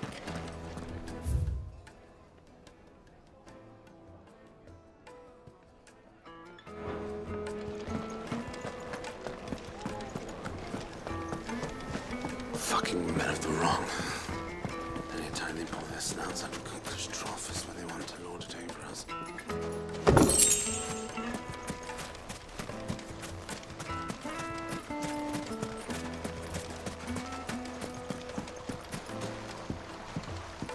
This river runs all the way to the southern seas. They used to load the crystal onto barges and sail it to the villages downstream. Before the canyons were lost to beasts and bandits. When I was a girl, I would wave to the boatmen as they set off on their long journey, and they would throw me sweetmeats in return.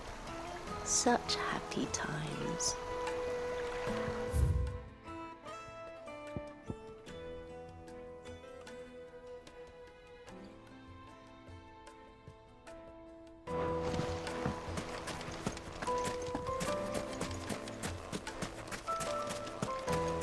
$1,000 gil for a measly bunch of gazelle grease.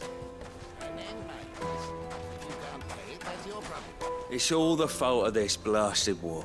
The moment they find out you're from the Empire, they flat out refuse to do business with you.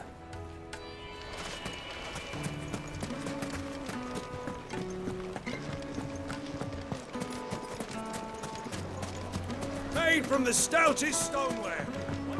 Do you think they'll be back soon? I need a new dress. Needed to a Lightly and silken dark. softness. The most fragrant herbs and spices.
It's over.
It's over. You're finished. Stay down.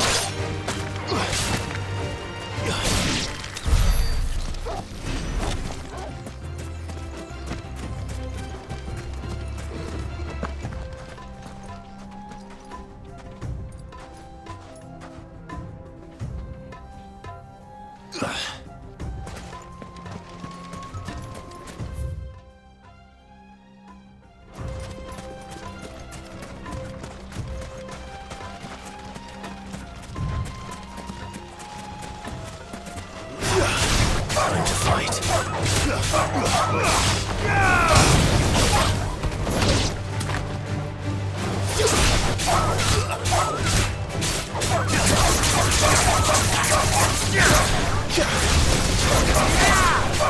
You're finished.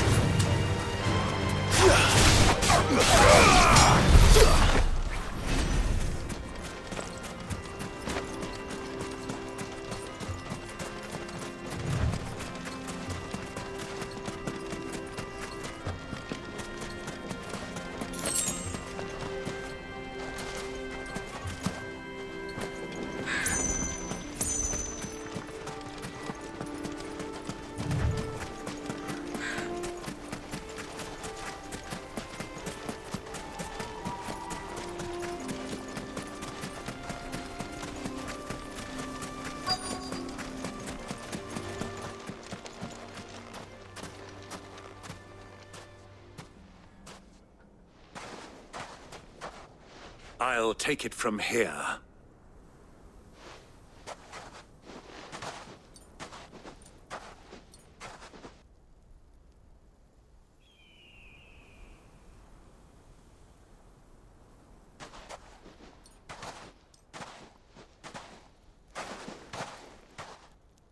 I was beginning to think you weren't coming, my lord. You've brought your contribution? All the silver and stones I could scrape together at such short notice? You brought the whole 500 talents. That was the price we agreed upon, yes? If you've no objections, I'd like to see the crystal. Of course. Right this way, my lord.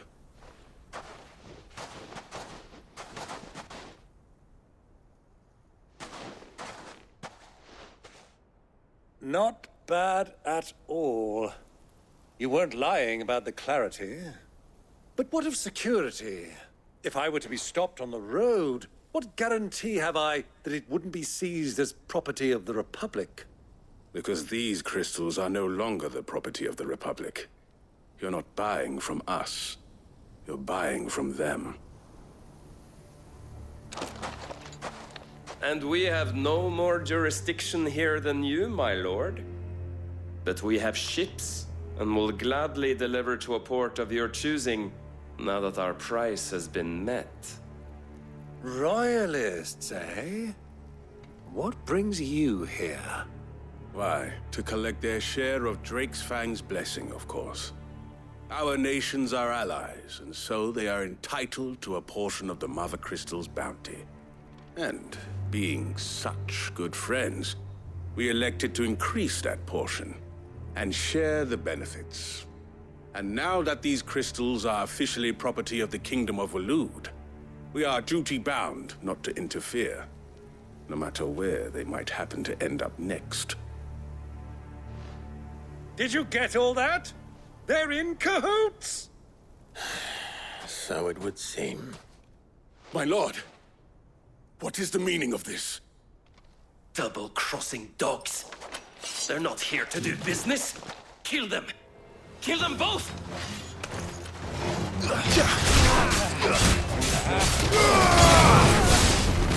Stay down!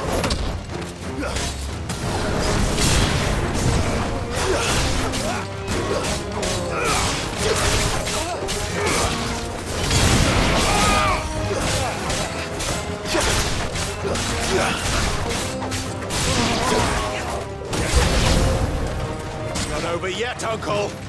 Good! I'm just getting warmed up!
Well, that wasn't too bad. How'd you like my performance, huh? I've often played the villain on the stage. I think I did the role justice. Don't you? Greybeard, you were magnificent. The battle scene was particularly thrilling. Such a shame you didn't have more of an audience, but perhaps that's for the best. How long have you been watching? Long enough to witness your uncle's sordid transaction. I hardly expected one so venerable to degrade himself so thoroughly, buying one's way into the confidence of degenerates. Ingenious. This was the trouble you spoke of. The men of the Rock taking Crystal's men for the common folk and conspiring with the Royalists. Well, now it's over. Indeed it is. The people of Dalamil had scarcely any means of redress against Kupka's men, let alone a foreign army. Until you two came along, that is.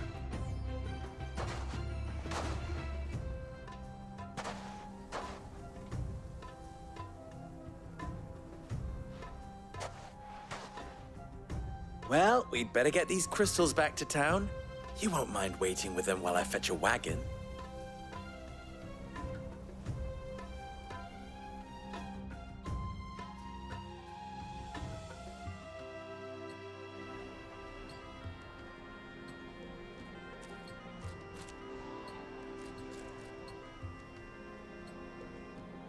It occurs to me that I still don't know your name. Clive. So, Sid the Second is a Clive? I suppose it could have been worse. Well, Clive, you held up your end of the bargain, so I must do the same. Passage through the South Gate, was it not? To tell the truth, you've helped a little there too. Many of the guards have already been redeployed to deal with the issue of their missing comrades. And those left behind have been encouraged to look the other way should you attempt to pass through. Thank you. And please allow me to cover your costs. You still have the purse I gave to the soldiers, I trust? I saw you pluck it from one of the bodies. Oh, dear. Was I really so obvious? And my name is not Greybeard. It is Lord Byron Rosfield, thank you very much. No, thank you very much, Greybeard. Of all the... Ugh! Here, wear this.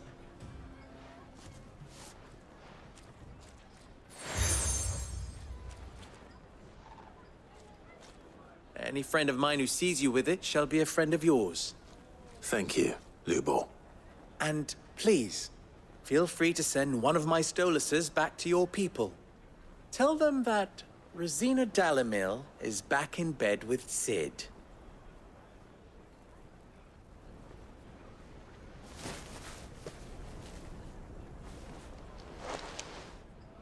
Omia Lostelan. Tu Isakelis.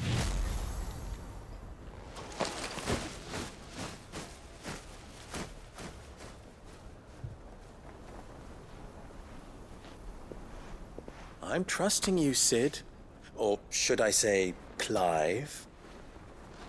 So be sure not to let me down. I have a reputation to uphold.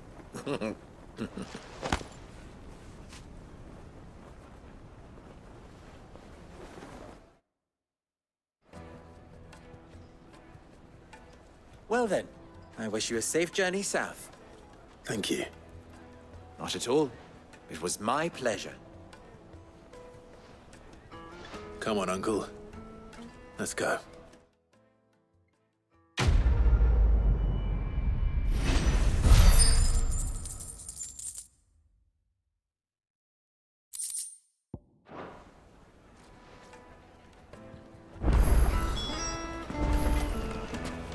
I've never even forged a butter knife before.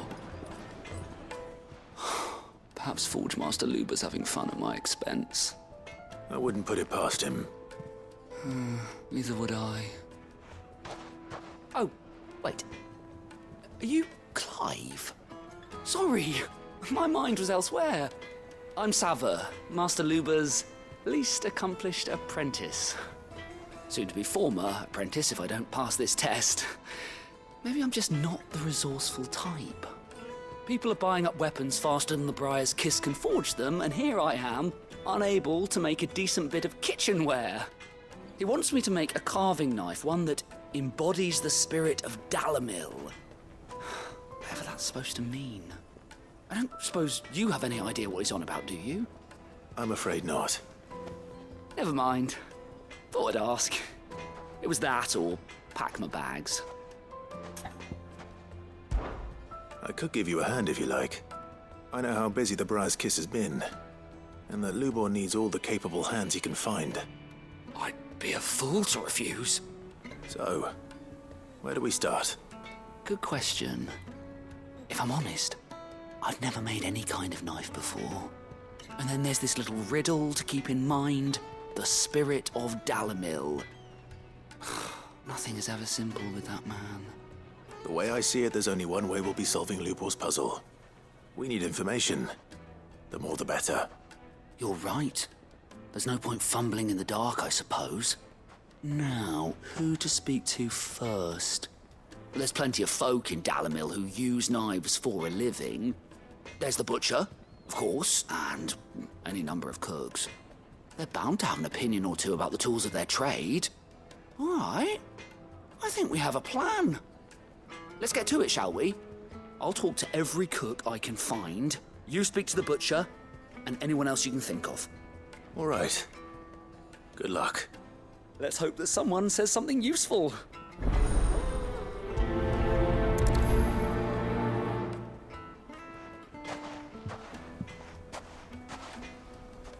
Trust Lubor to take a simple test and turn it into a riddle.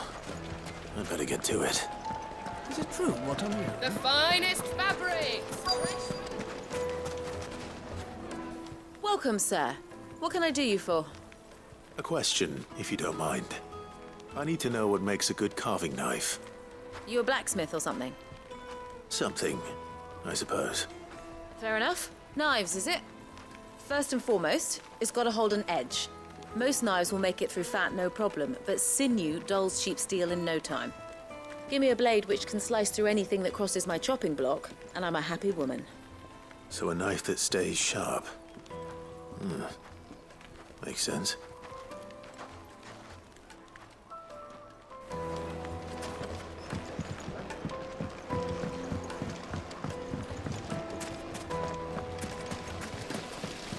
Everything I've worked for. All those years of toil. Every coin I've ever earned is tied up in this place. Are you all right? The baths are closed. Leave me be. On second thought, perhaps you are just what I need. Might your services be for hire? That depends on the job. I'd have you save my business, the baths. The water's turned scalding hot and all the crystals in Dalamil wouldn't be enough to cool it. I've no doubt that my woes stem from the water's source. But I can't go and investigate for fear of my customers thinking I've abandoned the place.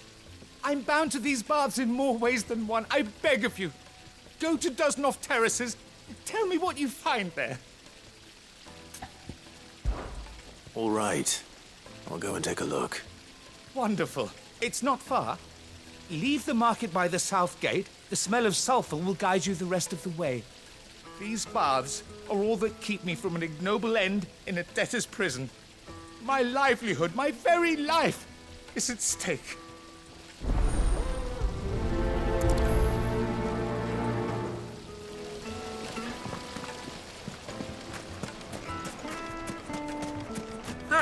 They've opened the gate! Lubor was true to his word.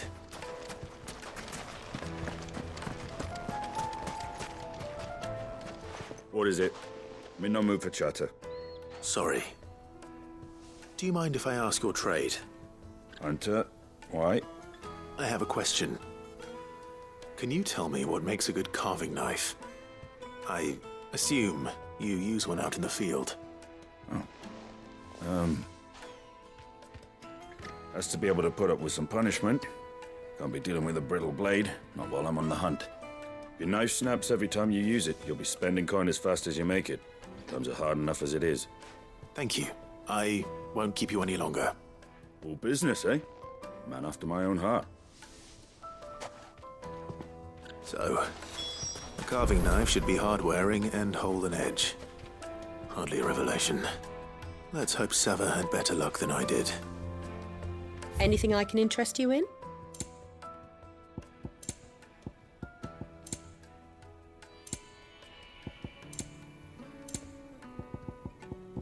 Go with Gilbert.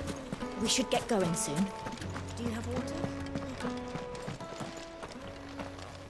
Ah, I'm not too late.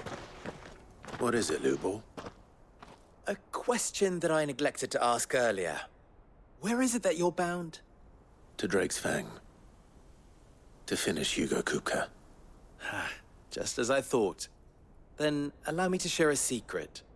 Drake's Fang is currently riddled with royalists. Talmeki and Walud are allies, and as you have seen, their soldiers work hand in glove. But no nation has ever before allowed a foreign army to make a barracks of its holiest of holies. Not by choice, at least. And there's more. A man on the inside of the Fang has failed to report for several days. I fear there may be more trouble lying in wait for you on the road ahead. Isn't there always?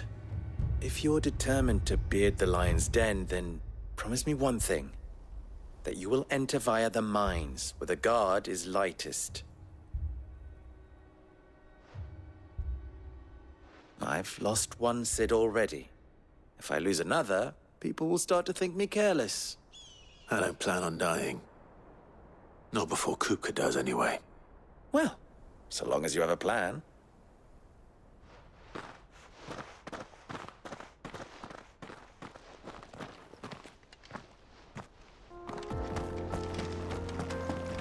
Drake's Fang should be just beyond these springs. Shall we press on?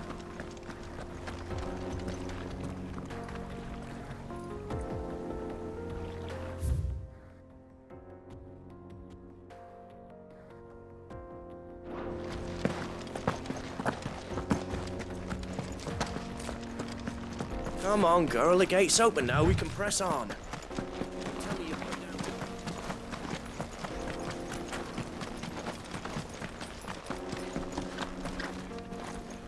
How do? Trader, are you? Seeking your fortune down in the golden sands of Dalamil? From mercantile stock myself, as it happens. You'd never guess. I was born just down the road in Dravost. And like me old ma and pa, I've been wandering the world hunting Gilbard's blessing ever since. Reckon I might have found it, too. You've heard about the famous healing waters they got round these parts, right? Well, I'm thinking, if I can find a little pool of my own, dress it up a bit, lay on drinks and fancies and whatnot, I'd have a license to mint Gil. Soothing your aches and pains with a grape in your gob and a glass in your hand. There's nothing people wouldn't pay.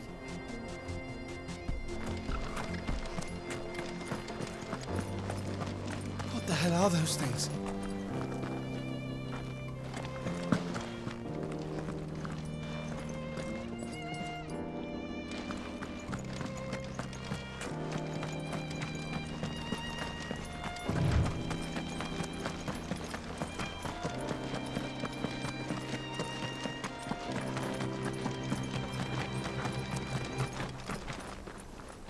Something awful's taken up residence in the springs. You'll turn back if you know what's good for you.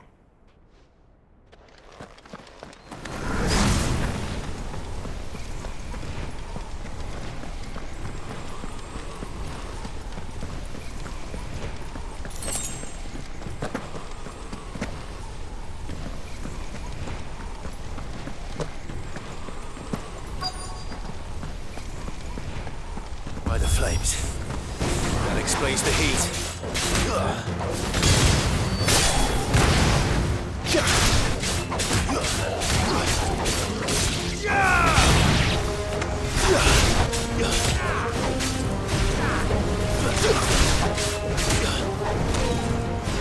Nice try.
Out of the frying pan.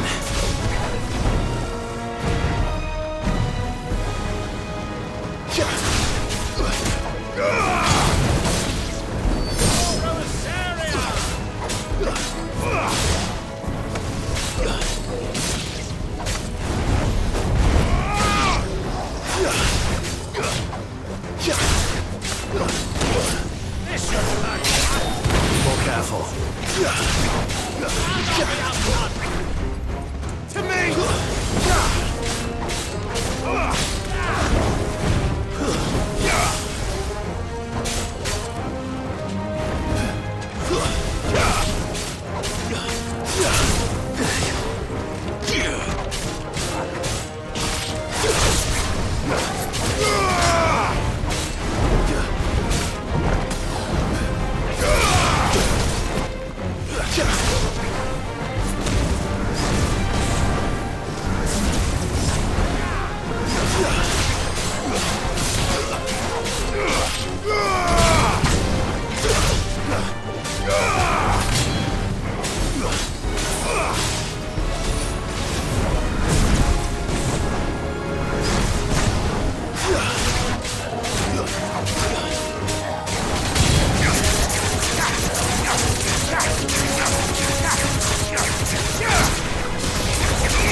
Let's cool things down a bit. Let's hope it's enough to keep the baths from boiling.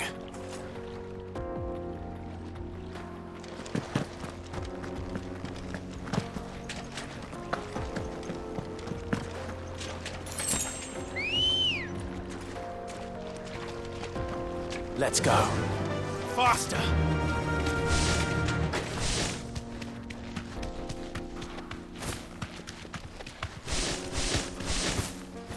Okay, let's go.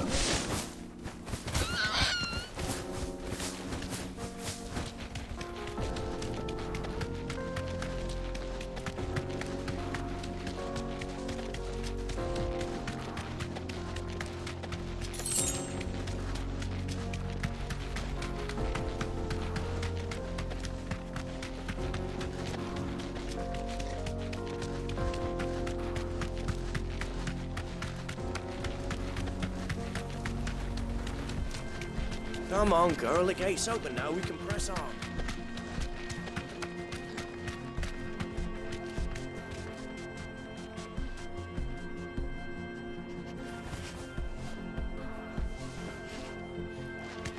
No need to ride from here. We should get going soon. Do you have water?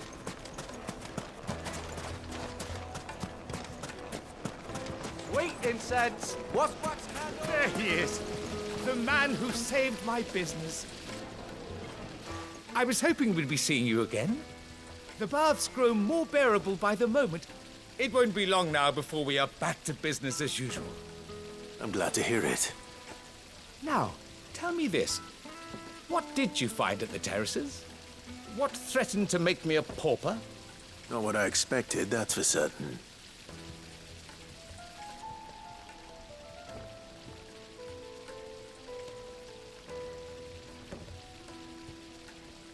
You tell a fine story.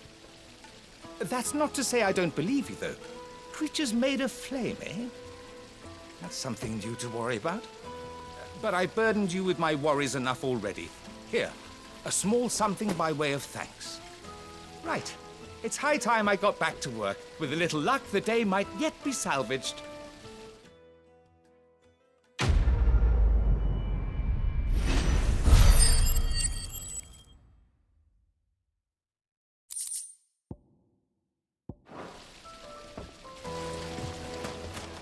Lights and pots!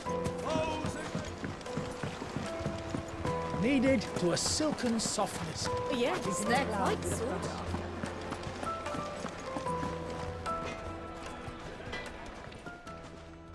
Clive, you and I...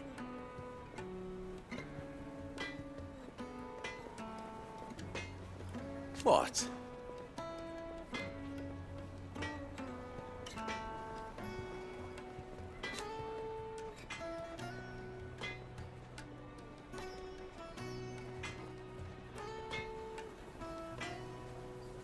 Alas.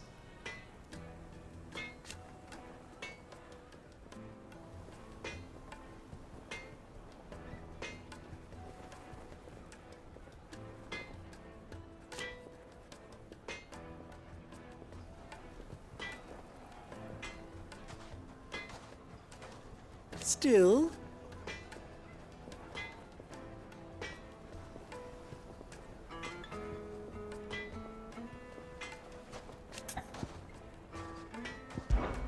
Ours is a blessed corner of the Velcroy.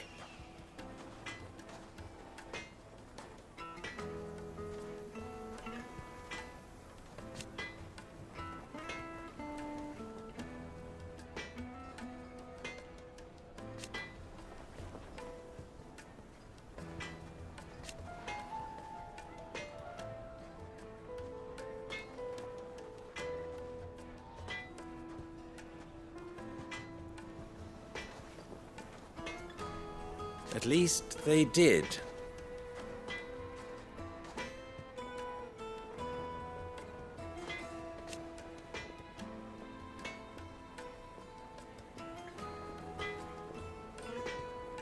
So...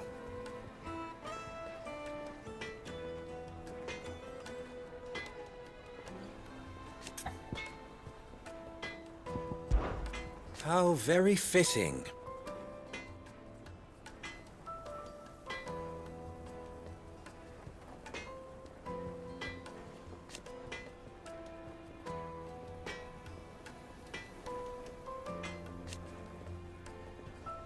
Of course,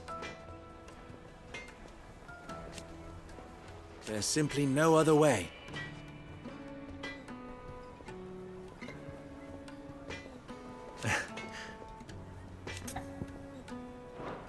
Best of luck.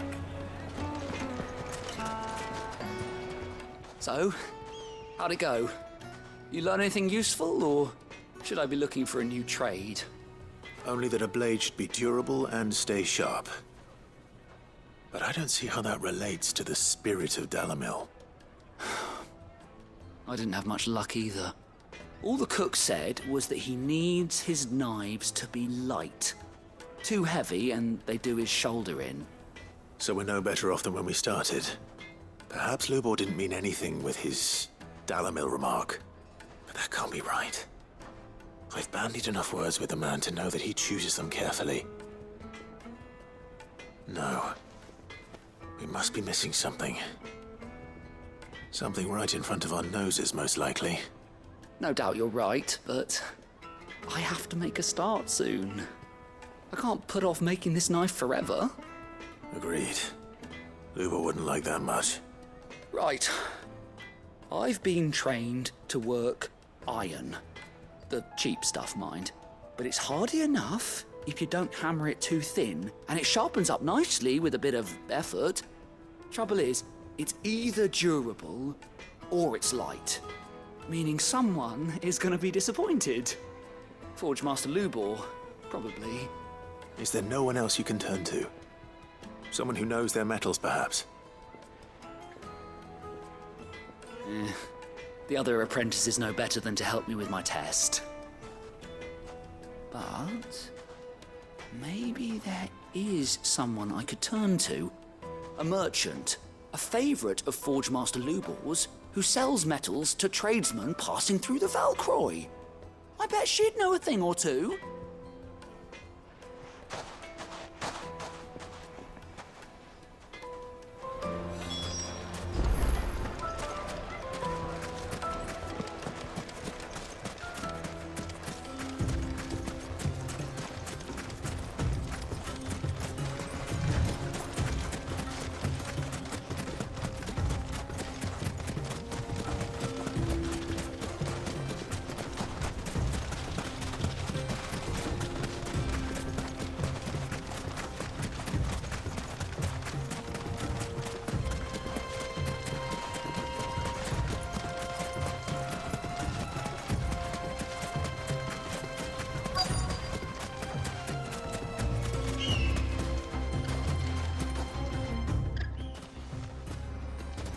Any luck? Or will you be needing help with your bags? Well, I asked her, but... you tell him. If you're looking to make a knife that will impress a master like Lubor, there are options. They're just not that viable. Featherlight adamantite knives will get passed from generation to generation, never needing so much as a lick of the whetstone. But adamantite ore is unique to ash, so doesn't come cheap. And it's beyond my skill to handle. Unique to ash. Are there any materials unique to Dalamil? Something which could be mixed with iron to refine it. Make it lighter. What are you getting at? You said that Lubor trained you to work iron. Then that's what he'll expect you to use. But he would have known that it would either be too heavy or too brittle for a carving knife. Perhaps his Dalamil remark wasn't a riddle, but a hint. If it's cheap metal you're using, then there's always limestone, I suppose. Folk first settled Dalamil to get at her mineral deposits. And, if you know the trick, it can be melted down in the furnace to drive out impurities from low-quality iron. Bloody hell! That must be it! I don't suppose you know the trick, do you? It's hardly my speciality, but I've been around enough blacksmiths to know how it works. Looks like I've got some learning to do. Clive, I hate to ask after all that you've done for me, but... The limestone? Fine. I can hardly abandon you now. Besides, I want to know if this is the answer to Lubor's little riddle. I can't thank you enough, Clive. You'll have no trouble finding limestone over in the terraces. The place is bloody made of it. Then I suppose I'll meet you back at the forge. Right you are. I'll see you shortly. So, do you crush it up, or just throw it in the furnace?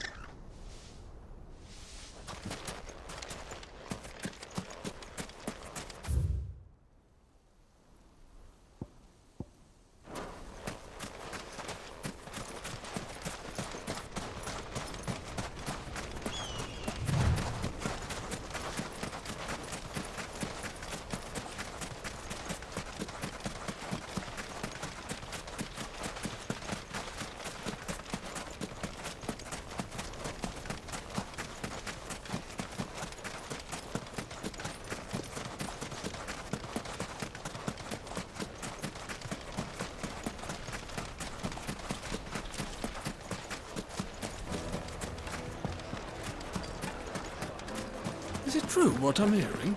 My carpets? Having a sniff, good sir. Fresh bread, warm from the oven. Yeah, have a taste.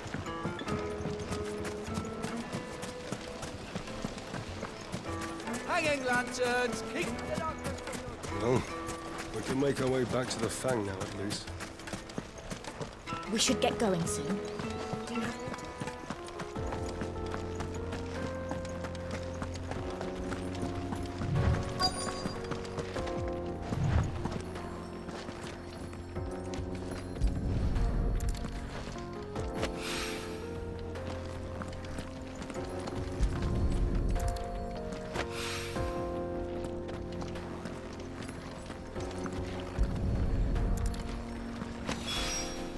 One rock looks a lot like another. But hopefully this is what Sava needs.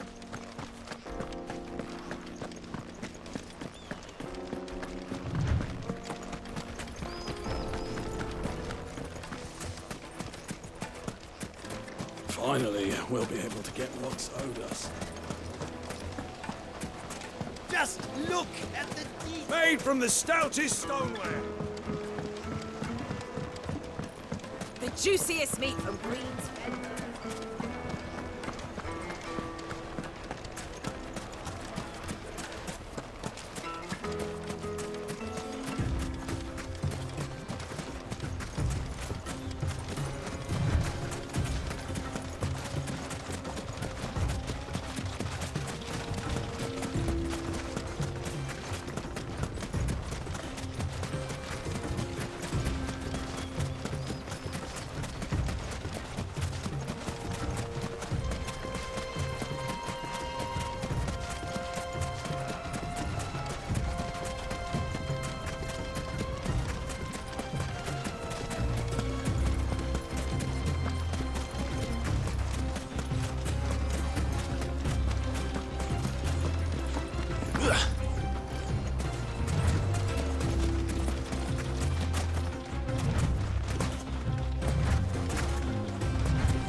I wasn't sure how much you'd need, but I hope this is enough.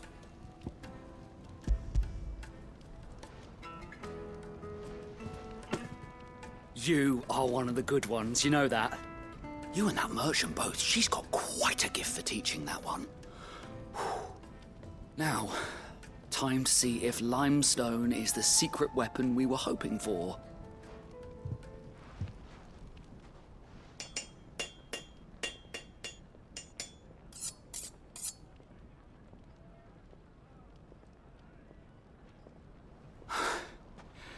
That'll do, I reckon. A knife forged from the very rocks of Dalamil. Her spirit, if you will. It's a fine-looking blade. I only hope Master Lubor agrees. That sounds like my cue. And just as well.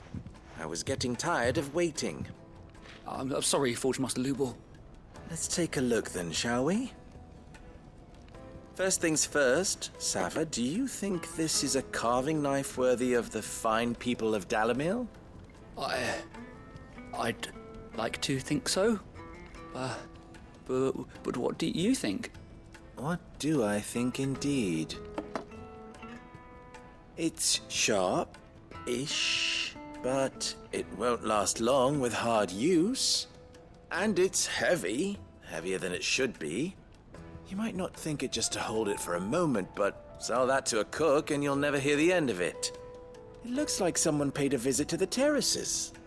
The limestone was a step in the right direction, granted, but one that still leaves you short of the mark. And I was so certain I had it all worked out. I don't know who you found to teach you that little trick, but it certainly shows initiative. Next question. How much do you think I would charge if I'd made this? Well, if it took you even a fraction of the time it took me, I would say you could demand a heavy purse. And who would be able to pay that? The butcher? The hunter? The cooks over at the inn? Dalimil is home to humble traders, not wealthy lords and ladies. Rule number 1 in any business, Sava: know your customers. Yes, Forge Master. This is just about passable. But only just. I'd say you're worth keeping around a little longer. Starting tomorrow, you'll have an anvil of your own. I will. Thank you. I was wondering, what would you do if you were asked to forge a carving knife? I'd do what I always do. Ask who it's for. If it was for the butcher, I'd make sure it holds an edge. For the hunter, I'd make it as tough as Titan. For the cook, light as a feather. And for the nobleman, I'd make it cost an absolute fortune. There goes a master, all right. It looks like congratulations are in order. I couldn't have done it without you. So much for the Forge Master's riddle, though, eh? The spirit of Dalimil had nothing to do with limestone or anything much at all. Meaning, I had you run around for no good reason. You've passed your test. That's all that matters. You'll have a forge of your own in no time.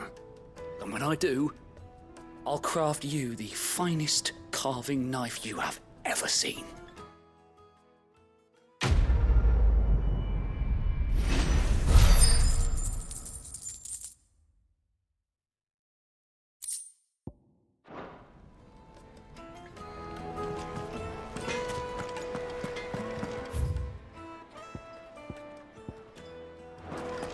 Is it true what I'm hearing?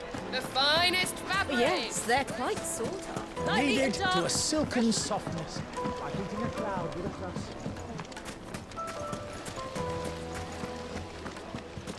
Sweet incense! Finally, we'll be able to get what's owed us. We should get going soon. Do you have water?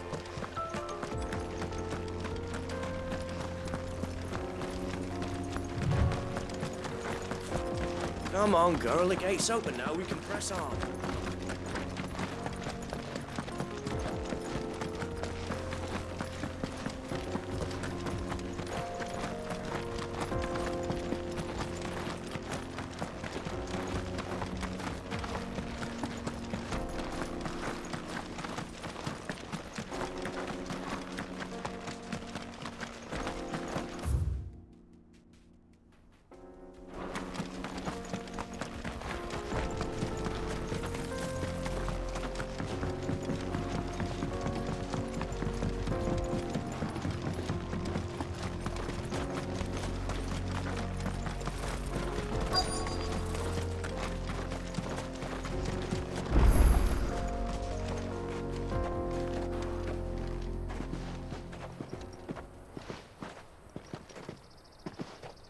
There it is. Drake's Fang.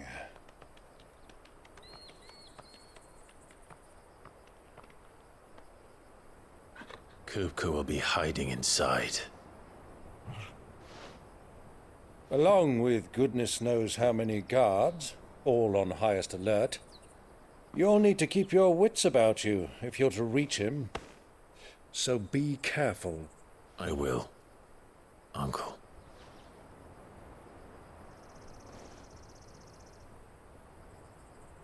Before you go, Clive, allow me to apologize.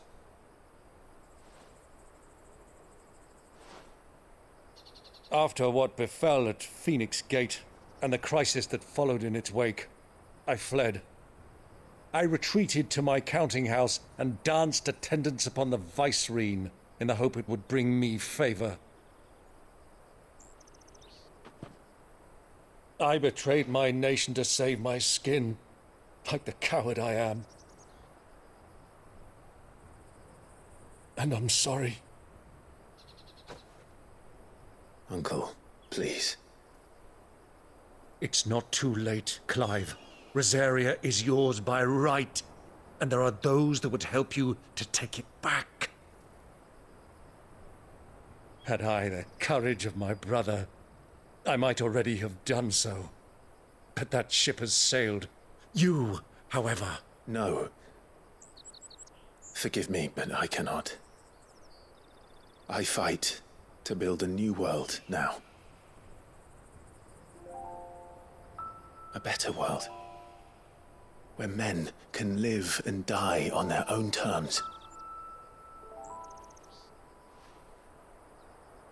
I was raised in a nation that strove to improve the plight of bearers.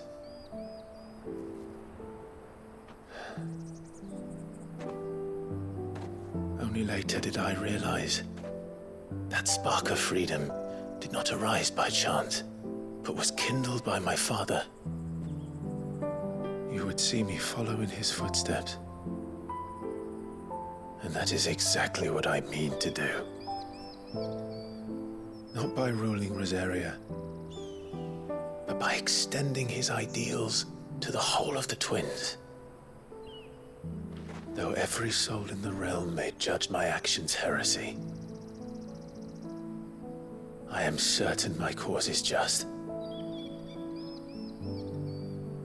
You really are just like him, you know?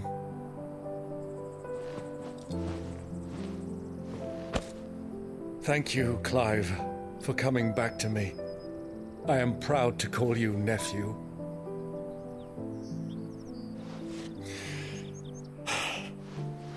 Well then, this is where we must part ways. Wish me luck in convincing my Canvarian friend to share his considerable talents. I mean to plunder his coffers and prove myself worthy of a place in your merry band. Till then, my boy. Till then,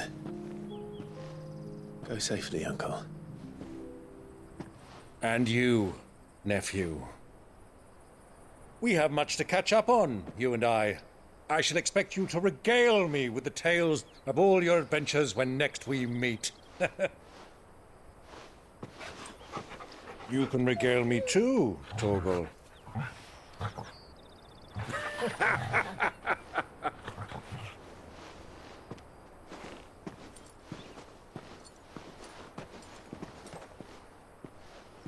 I'm coming for you, Kupka.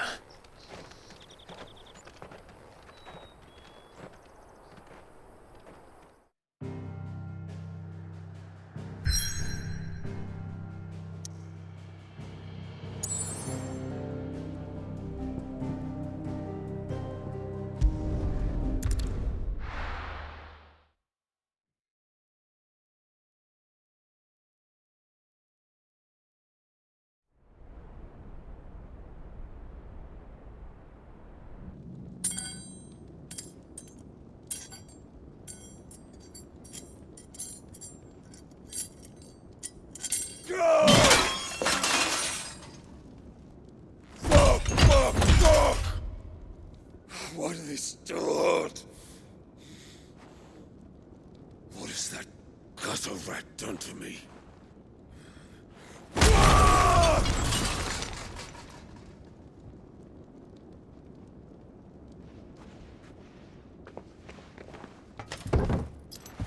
Out of my sight, witch! I'll kill you, Rosfield! I'll rip out your heart!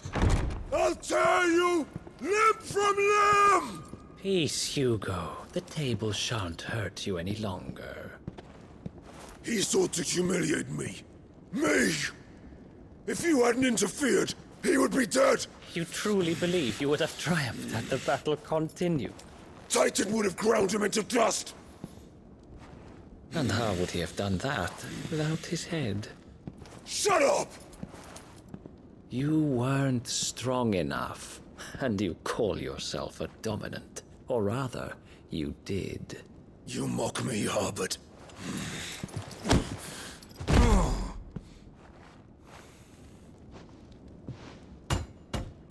Do you see, Hugo?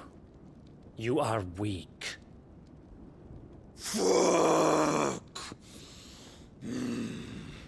But so long as that fire burns within you, there is still hope. There may yet be a way for you to take your revenge. Tell me, what must I do? Please, I'll do anything. Just tell me.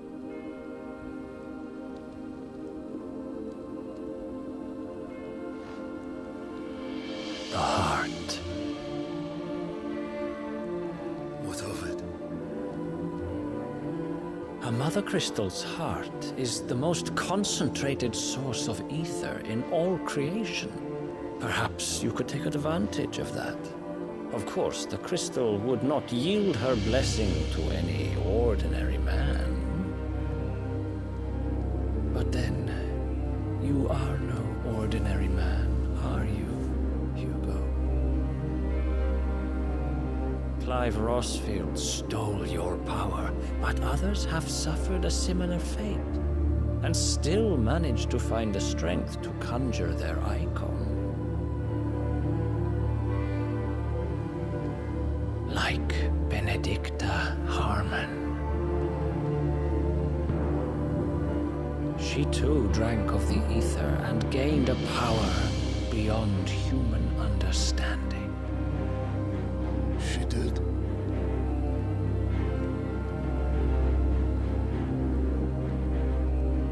Benedicta. Benedict.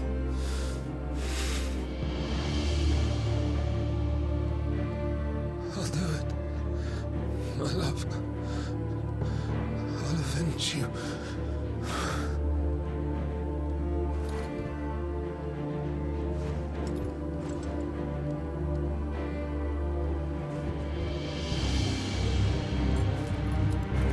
Run along now, Hugo. You need only follow the light.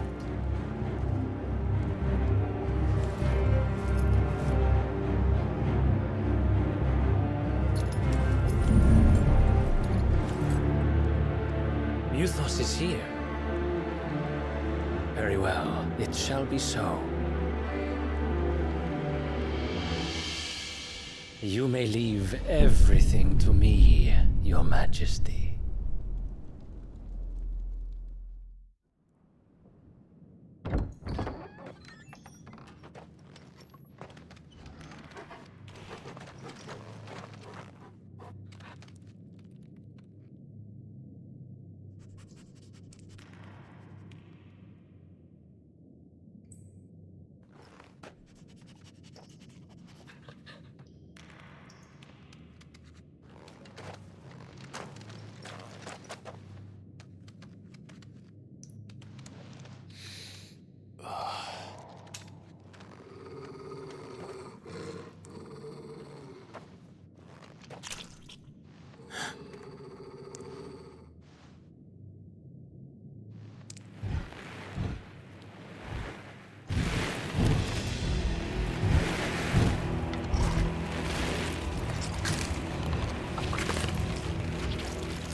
The Royalists bring them from Ash?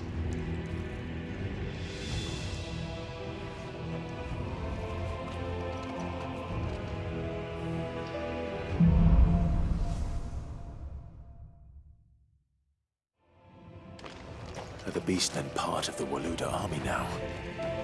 How the hell did that happen?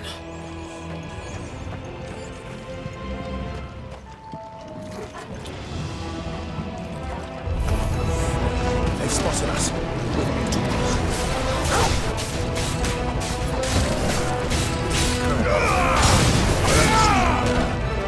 I'm done with it. Clapping my ass. Just rooting the guards.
So much for the men of the Rock. Dalmekia's finest.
be going any further this way.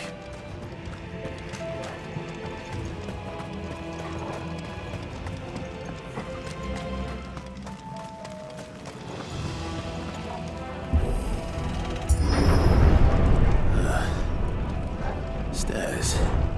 This must be the way out.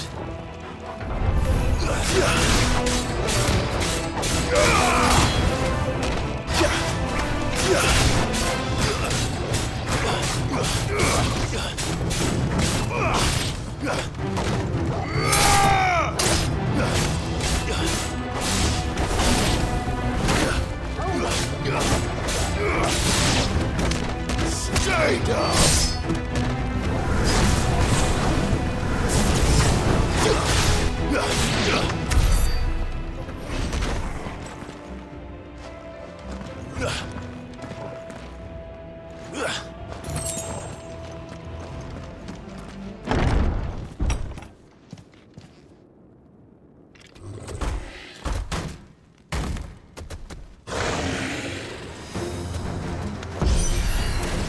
I won't be sneaking past this one. How did it get in here? Let's try.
By the flames. Come on, Torgal.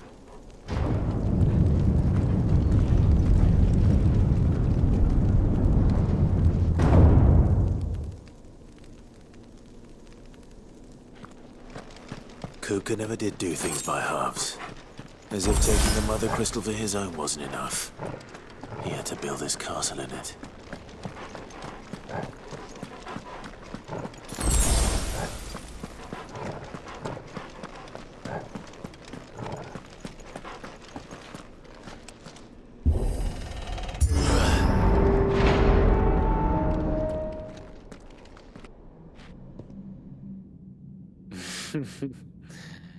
Let the trial begin.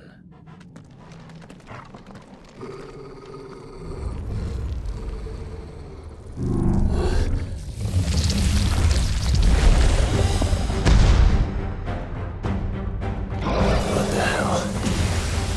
With me, Torvald.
Seems we're expected.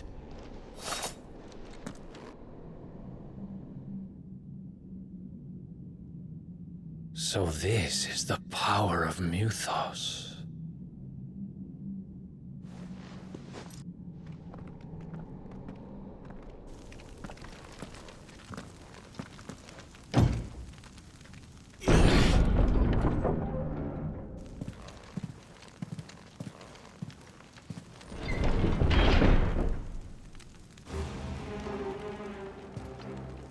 Did the orcs do this too?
easier for you or for him?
First orcs, now these nightmares.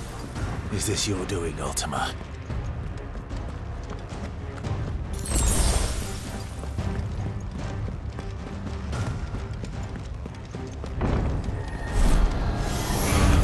This won't be easy.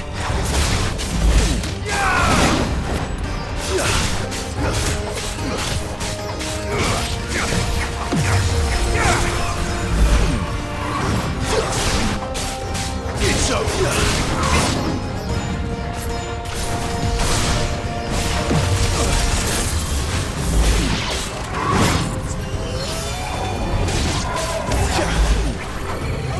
Slow.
You've been busy, Kupka.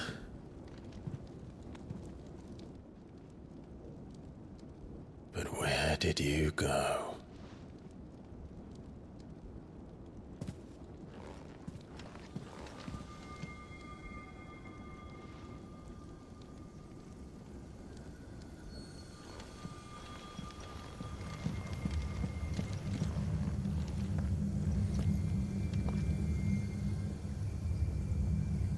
The heart.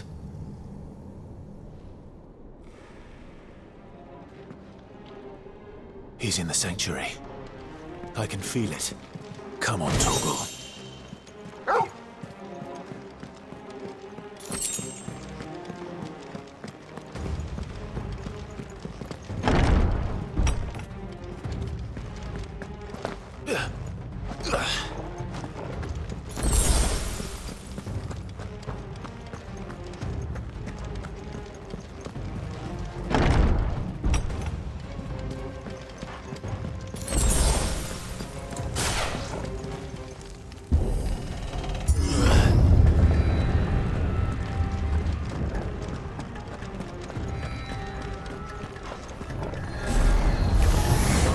Just what I needed.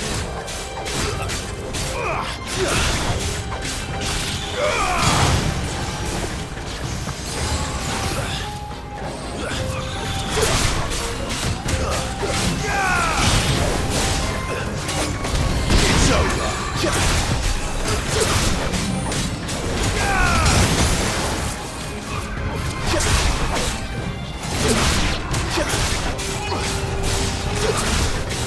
Nice try.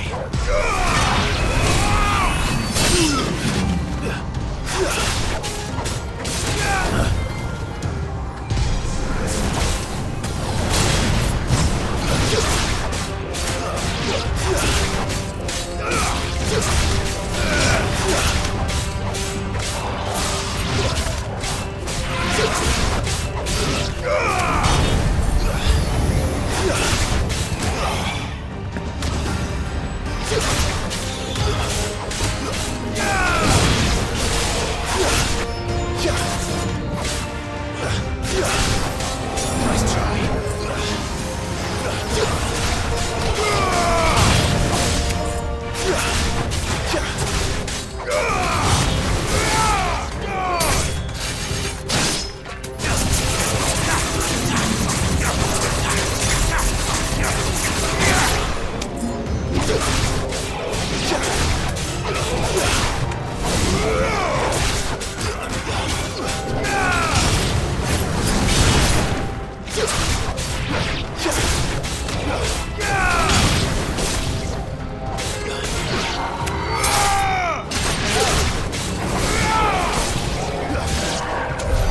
That better be the last of them.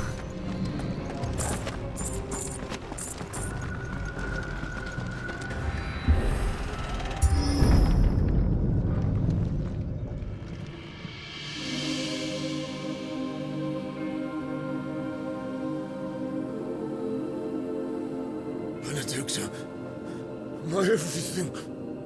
Howdy. I've missed you so much. Kuka!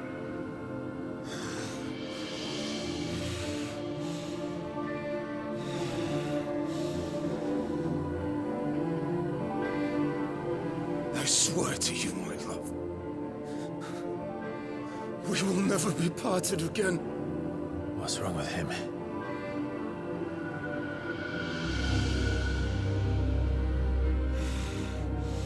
Howdy.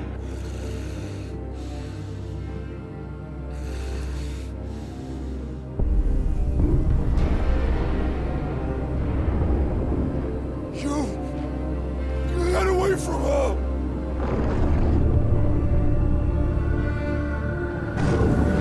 Benedicta!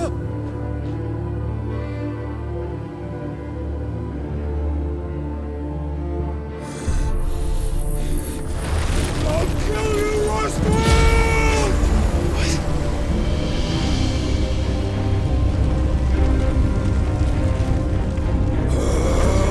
Oh shit, he's priming.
So could I!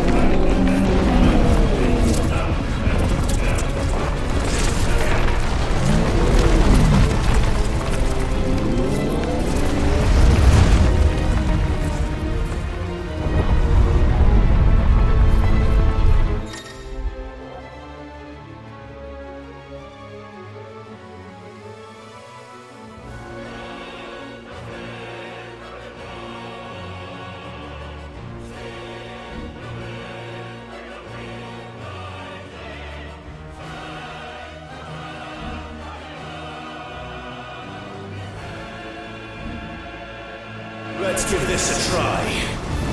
Not bad.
What do you want? Your soul is tainted with worthless human will, yet your thirst for power remains undiminished. With every sip you take, you grow in strength, and soon you shall achieve perfection. I don't know what you're talking about.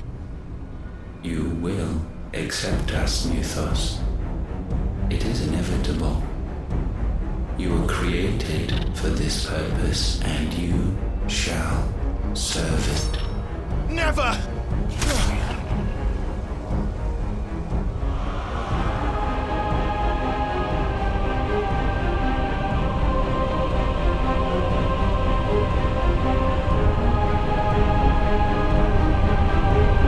Fight it, Clive! Don't let him in! Consciousness. We see now. Human will is so insubstantial it cannot exist in isolation. You mitigate its weakness by interweaving it with your consciousness. We believed we had merely to purge you of your will to claim our vessel. It appears we first have to sever every thread of the consciousness that supports it. No matter. The time to build a new world is not yet upon us. We will contemplate.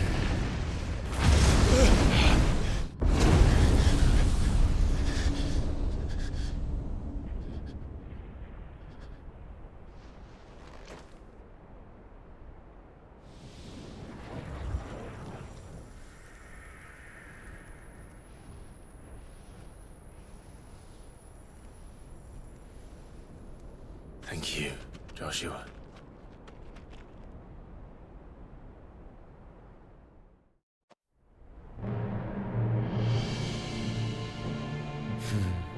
One can no more command the power of ether by drowning in its flood than one can constrain the tides by standing in the sea.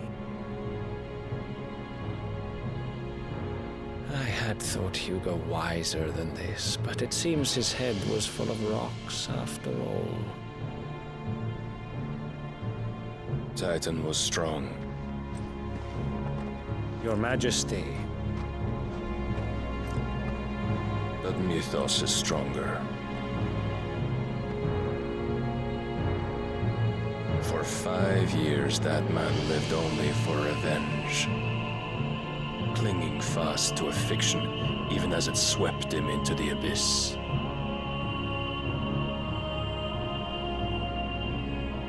One cannot change one's nature through force of will alone. Only the Almighty can do that.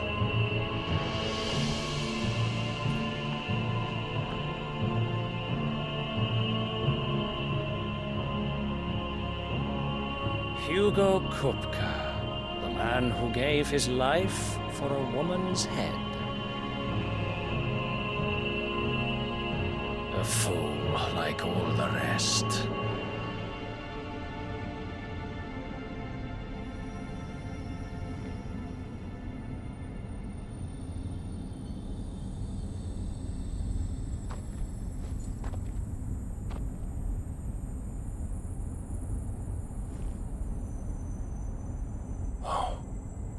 That the death of a mother crystal should be so beautiful.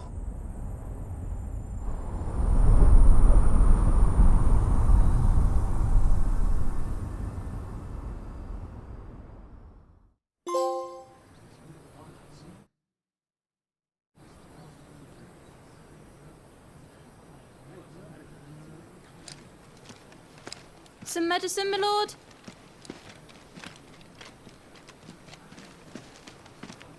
I have salves, potions, anything you need. Stop bothering me, urchin, or you'll feel the back of my hand.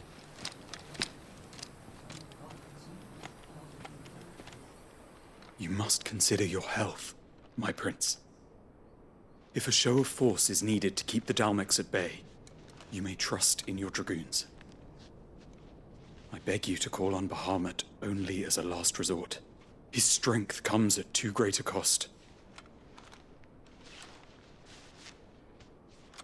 The Empire agreed to an armistice with the Republic, and yet the Emperor still plots its ruin. For now, the Dalmex suspect nothing, and as long as I can hold their gaze, war need not be inevitable. But more than that, Bahamut is the champion of the Empire. When our people look to the heavens, the sight of him gives them hope.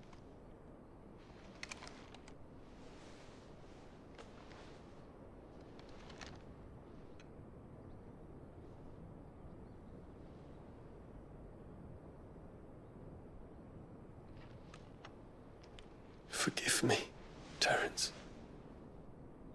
Would that you were my master. But alas. I will always be your loyal servant.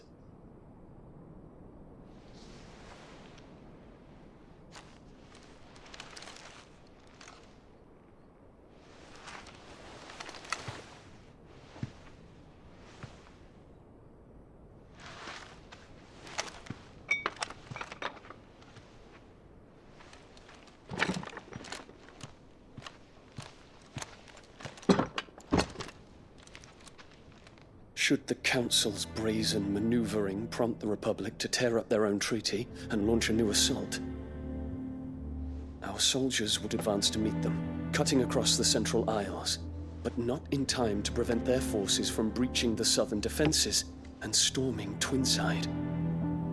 And so the capital would become a battlefield. Thousands of innocents would die.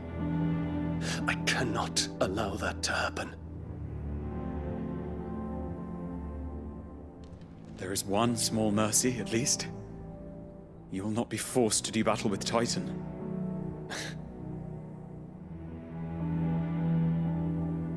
Would that I could avoid doing battle at all.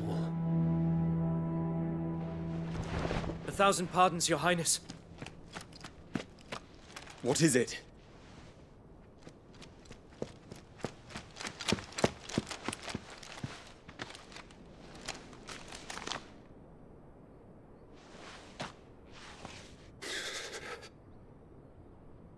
Olivier has been made Emperor.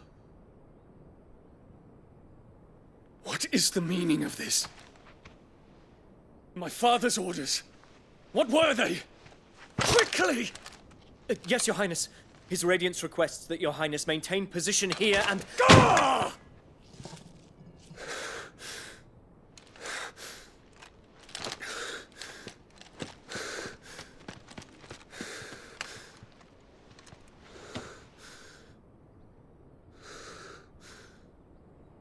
Terence.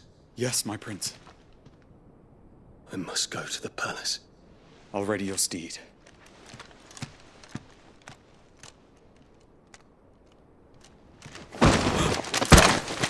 What is it now?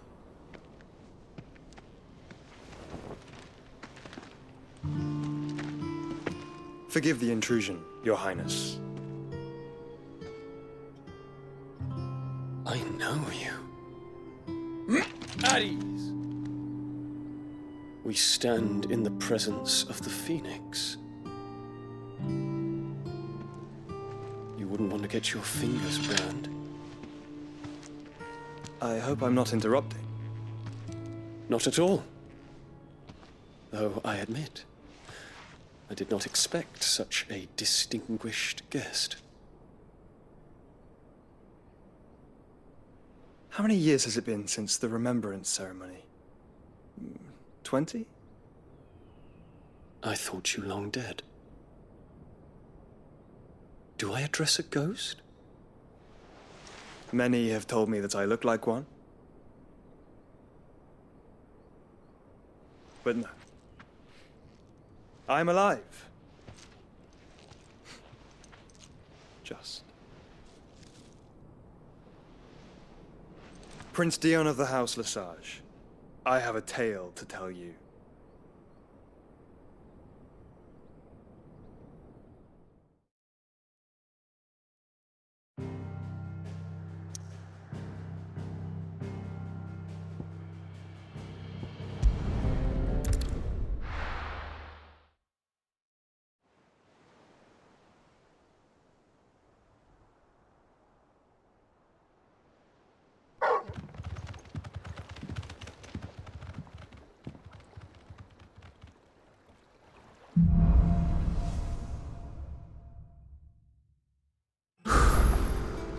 better give Otto the good news.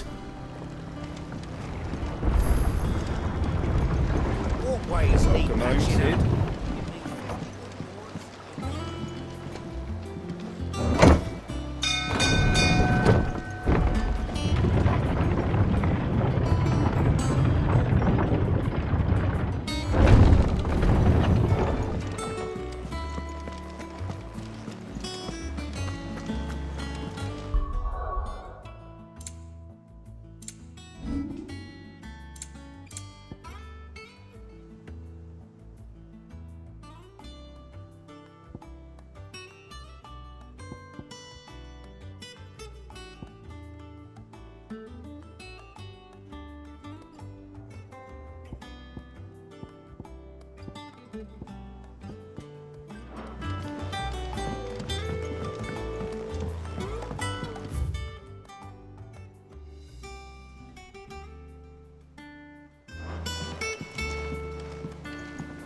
We're seeing troops amassing at every border crossing. Well, no surprises there. It's the same on Twitch.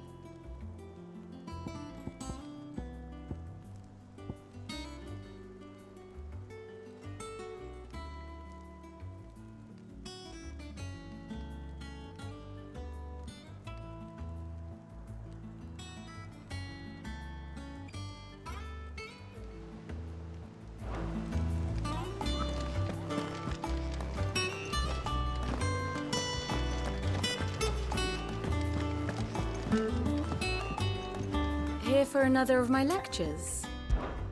How may I help you today? Here you are. The state of the realm is ever-changing, Clive.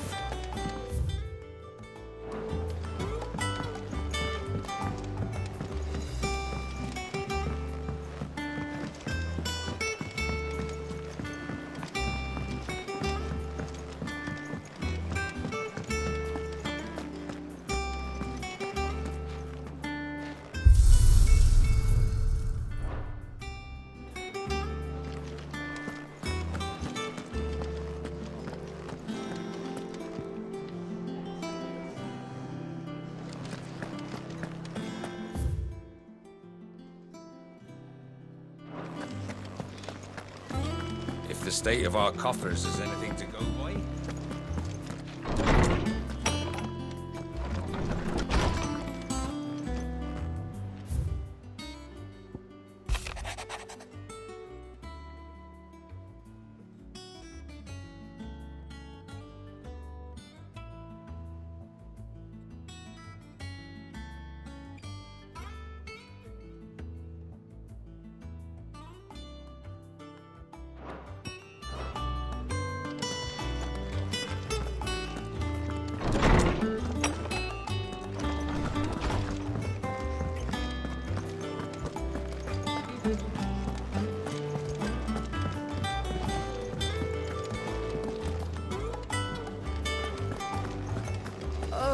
I'm never drinking again, no matter whose funeral it is. Ivan's newest dish is a masterpiece. Once you get over the urge to gag, that is.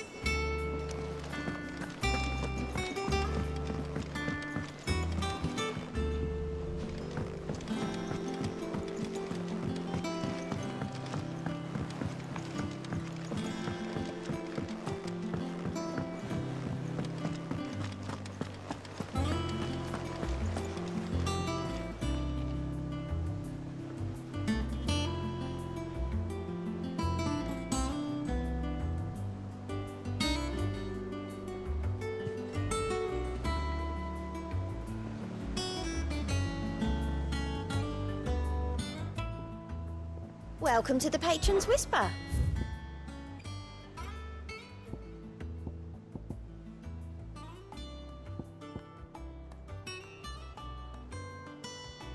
Hasn't been delivered yet, I'm afraid. All done? Clive! Here you go. Always something in there.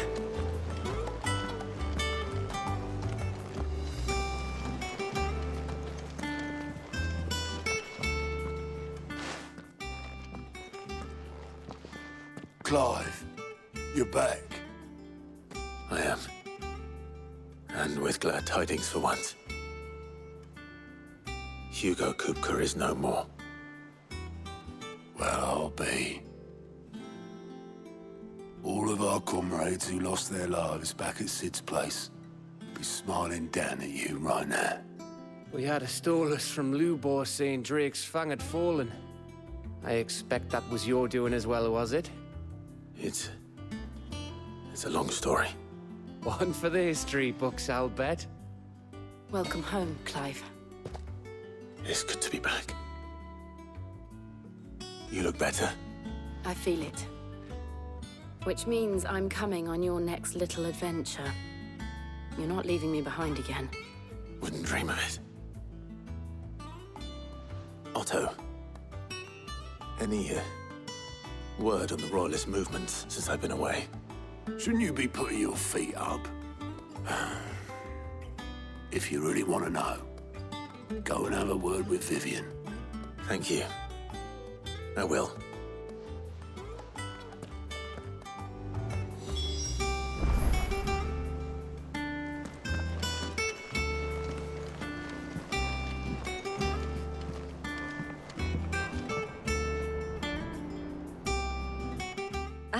The conquering hero returns.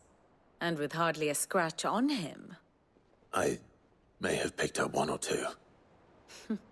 Well, the fact that you came straight to me instead of visiting our resident physiker suggests that you picked up something more important. A scent. The scent of Waludas. The very same. But whatever plans Kupka was hatching with the Royalists, he took them to his grave. As did his men. Slaughtered by the orcs who'd taken over the Fang. Orcs, Vivian. I've never seen such creatures in Storm before. The Waludas must have ferried them over from Ash, but why? Why work to rescue Kupka only to invade his home, the mother crystal of an allied nation, and let both fall? It makes no sense. Do you know the tale of the blind men and the Adamantus? One can often be led astray by focusing too closely on individual details. One must instead see the bigger picture. And what bigger picture is there than my map?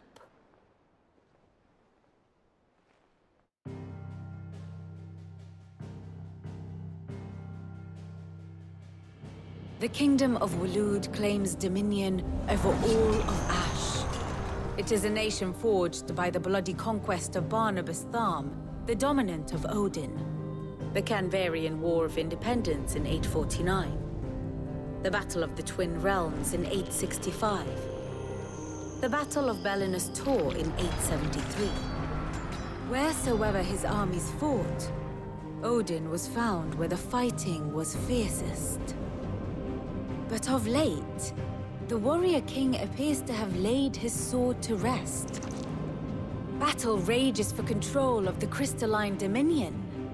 Yet Tharm sends not a single ship in support of his Dhalmekian allies.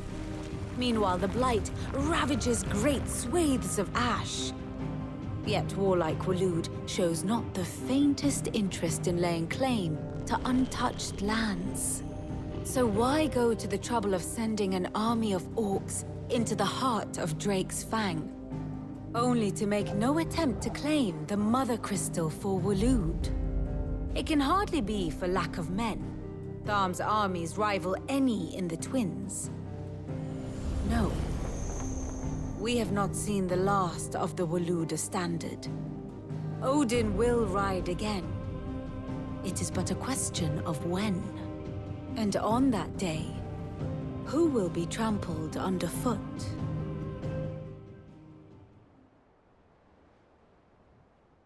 In summary, I know not to what end the Royalists betrayed Kupka.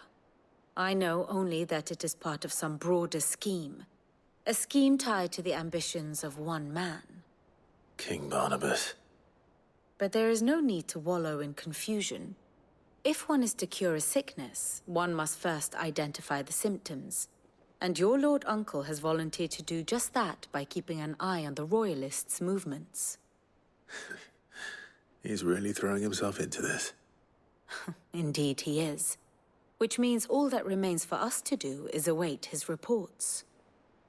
Well, not quite all in your case.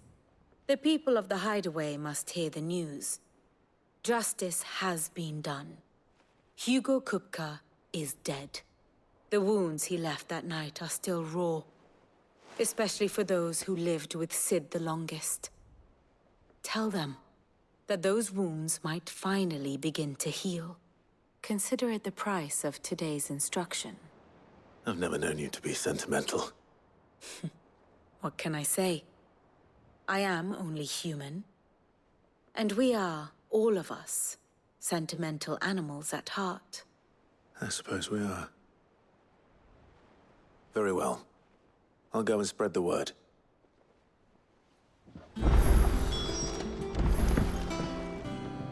And how may I assist you today? Here you are.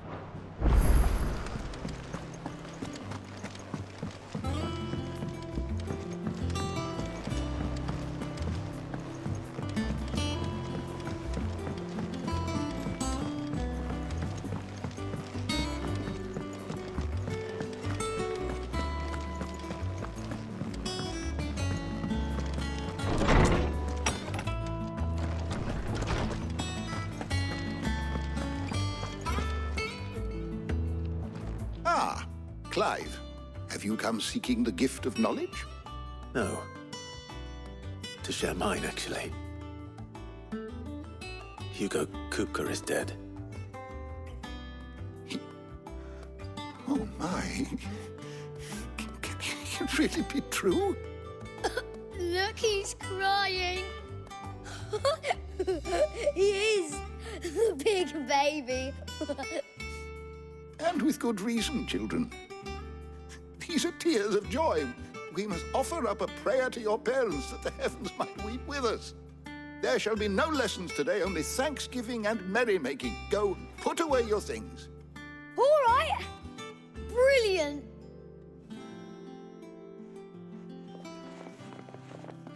Finally, a new dawn has broken.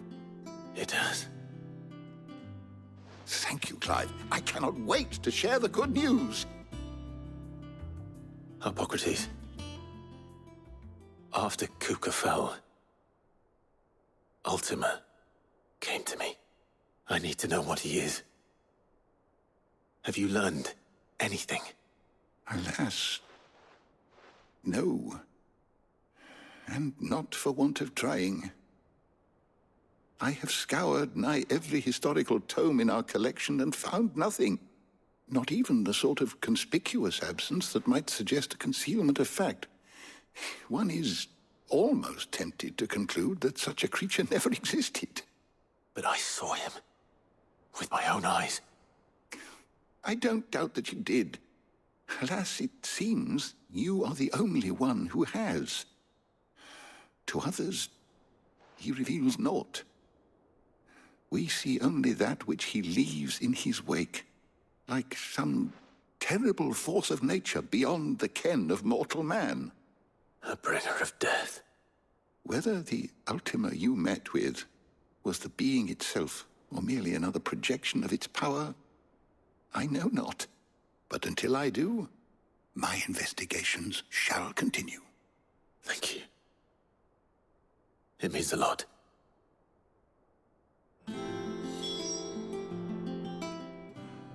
Is there something I might assist you with, Clive?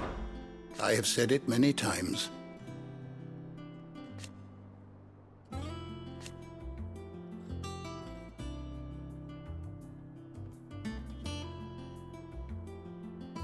His story is ended. Were you aware...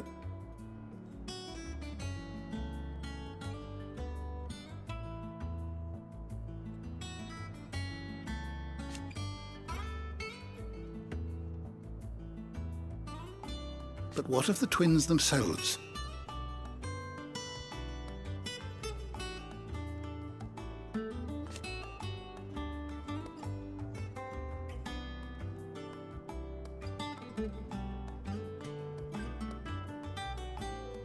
Yes, change will come.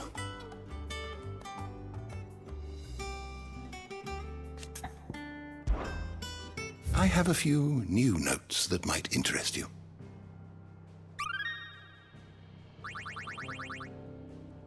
You wish to study the tomes?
You are always welcome, Clive.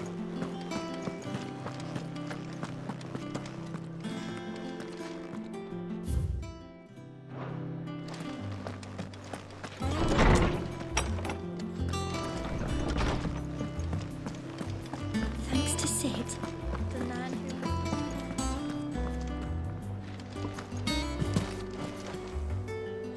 who... Well, someone looks pleased with himself. It's true what I'm hearing, then. Nothing escapes you, Lady Karen. It's true. Kupka is dead. No more looking over our shoulders, then. Good. I'm starting to get a crick in my neck. Don't let it go to your head, though. Is it business or pleasure? It's a relief. Thank you, Clive.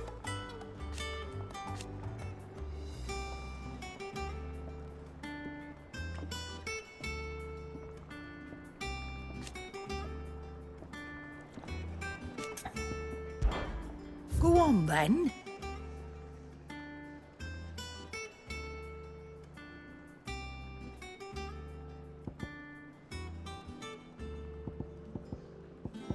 Sorry, sold out.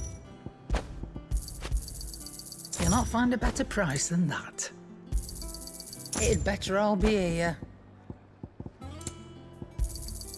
You'll not find a better price than that. You're rubbing me blind, you know.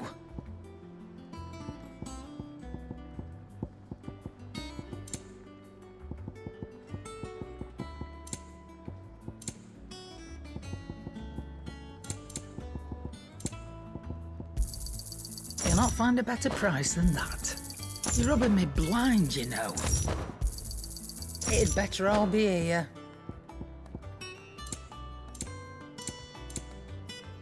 Come again. Or don't. I'm not much bothered either way. Blackthorn, do you have a moment? What is it? I'm busy. I wanted to tell you that Hugo Kupka is dead.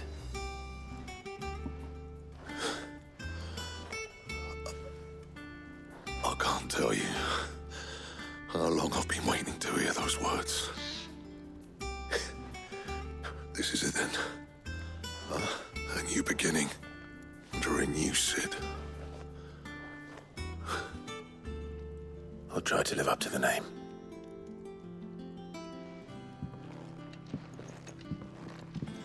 Right. Let's see if Otto has anything else for me. Clive. To a bloody riddance.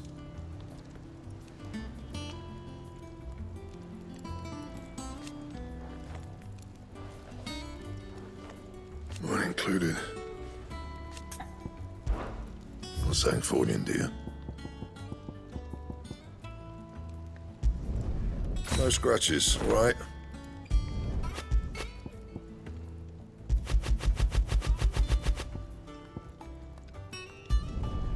Should last you a good while.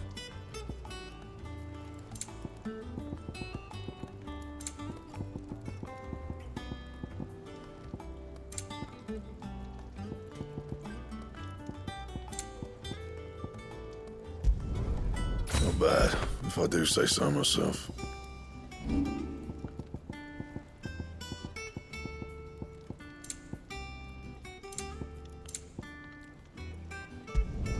Not my best work, but it'll do.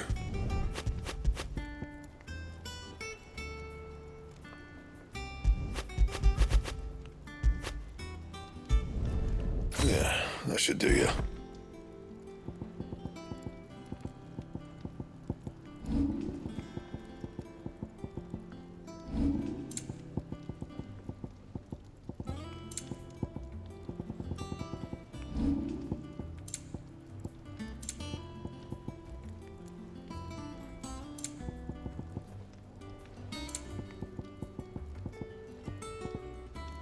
And?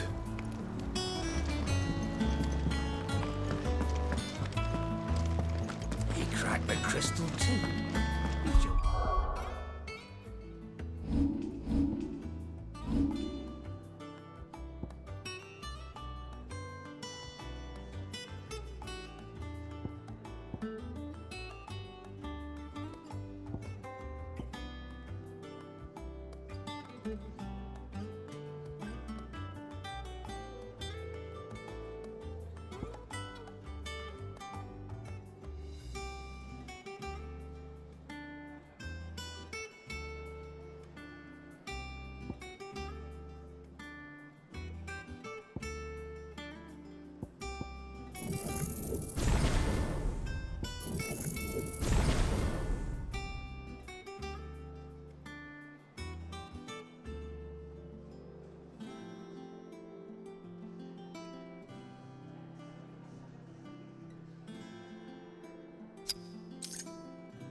I'm telling you, it's true.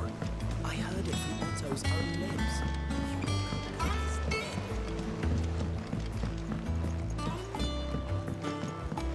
We're seeing troops amassing at every border crossing.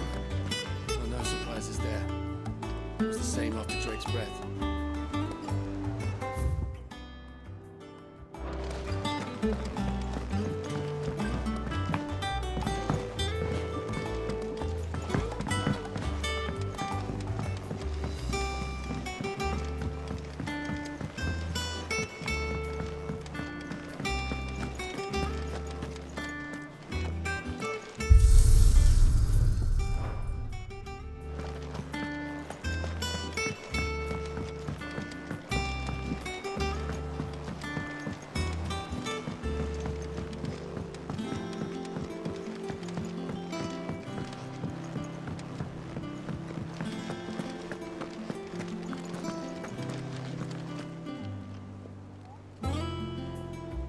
You barely sat down since you came home. Vivian got you running errands or something? Just spreading the word.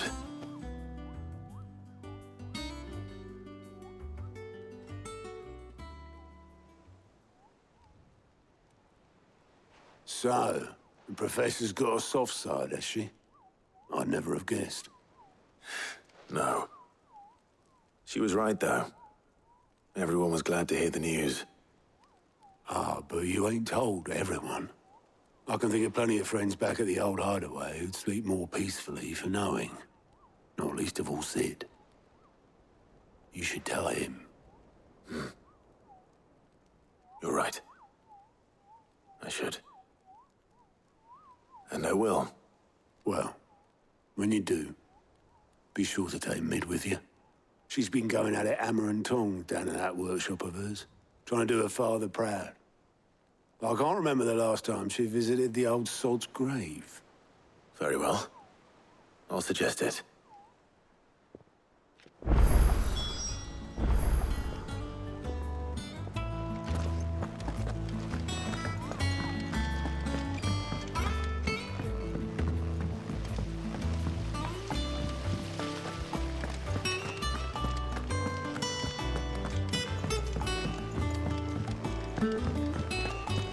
I think Mid might need some help.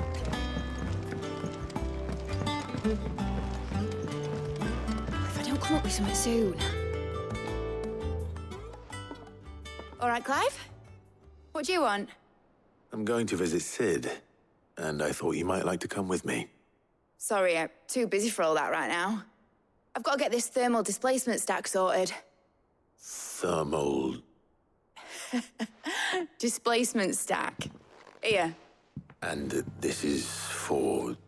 Only the fastest, finest ship the world has ever seen. The Enterprise. Me and my dad designed it together.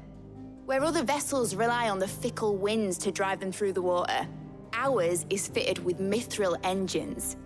And those things have got more push than a behemoth in a bad mood, and more heat than all the hells put together. Which is where the stack comes in. I may have already talked some tight-lipped shipwrights into putting the hull together for me in a little dockyard in Canva. But the stack's a bit more involved, so I'm building it here. Thing is, it's so involved that I'm running behind and it's starting to hold things up over at the shipyard. I'll come and see my dad, though, when I'm done. Whenever that is. Is there anything I can do to help? Good old Clive. I were hoping you'd say that. First things first, I need some parts meching. The stack will be made up of 3 major components. There's the plating, here, that channels hot vapors away from the engine. The helm over the top, that disperses all that heat into the air. And the shielding around the sides. That stops the rest of the ship from going up in flames. A full suit of armor, then. Probably best to take it one piece at a time. Then you'll need to start with the plating. Everything else fits onto it. I've got the designs and the list of materials here. Show these to Blackthorn. He'll know what to do. I can't make head nor tail of them. Luckily, you don't need to. The engine plating's basically just a very efficient conductor. Create a thermal gradient across it and the heat radiates outwards, which... You know what, just show the plans to Blackthorn. He'll know what to do.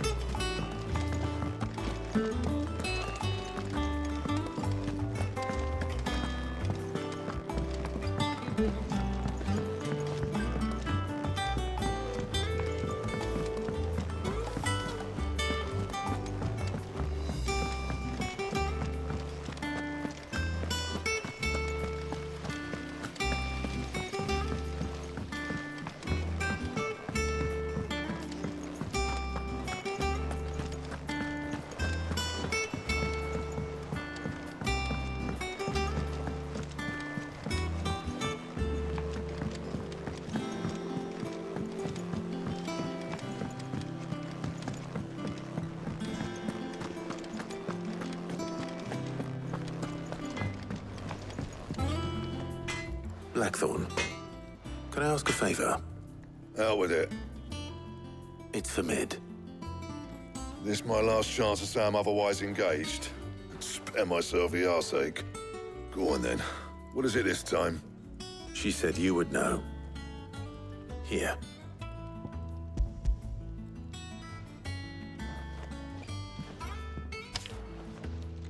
Krieger's Tates. Well, I don't know what the hell you'd want this for, but I can make it. Won't be easy, though. And I'll need help. Get Gavin-Otto in here, will you? All right.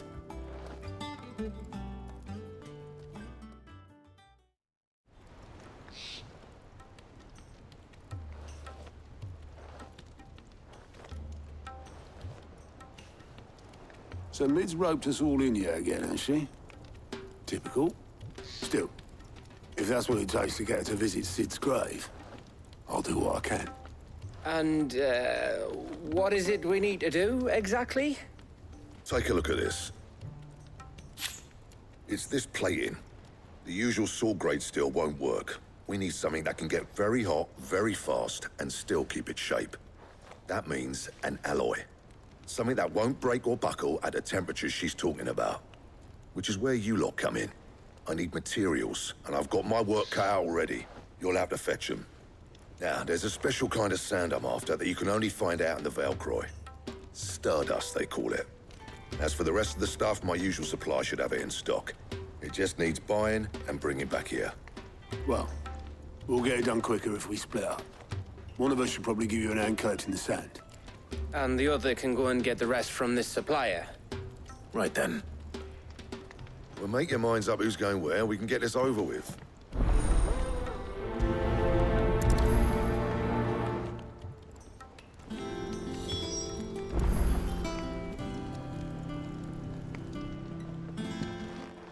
You going after the Stardust then, are you? Which one of these two lucky souls is going with you?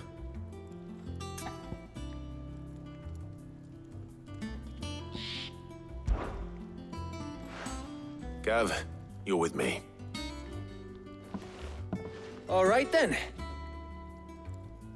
So, where do we find this Stardust stuff? There's a river that runs through the southern reaches of the Velcroy. It's the black sand that washes up on its banks that you're after. Southern reaches of the Velcroy, eh? That's down past Dalamil. I'll go and scout the place out. See about hiring us a wagon to bring the stuff back to. All right. I'll meet you by the river. While you're off having a paddle, I'll pick up the rest of the stuff from Blackthorn's supplier. Take care. You two, eh? Don't go letting him fleece ya. Fleece me? I'd like to see him try. In your own time.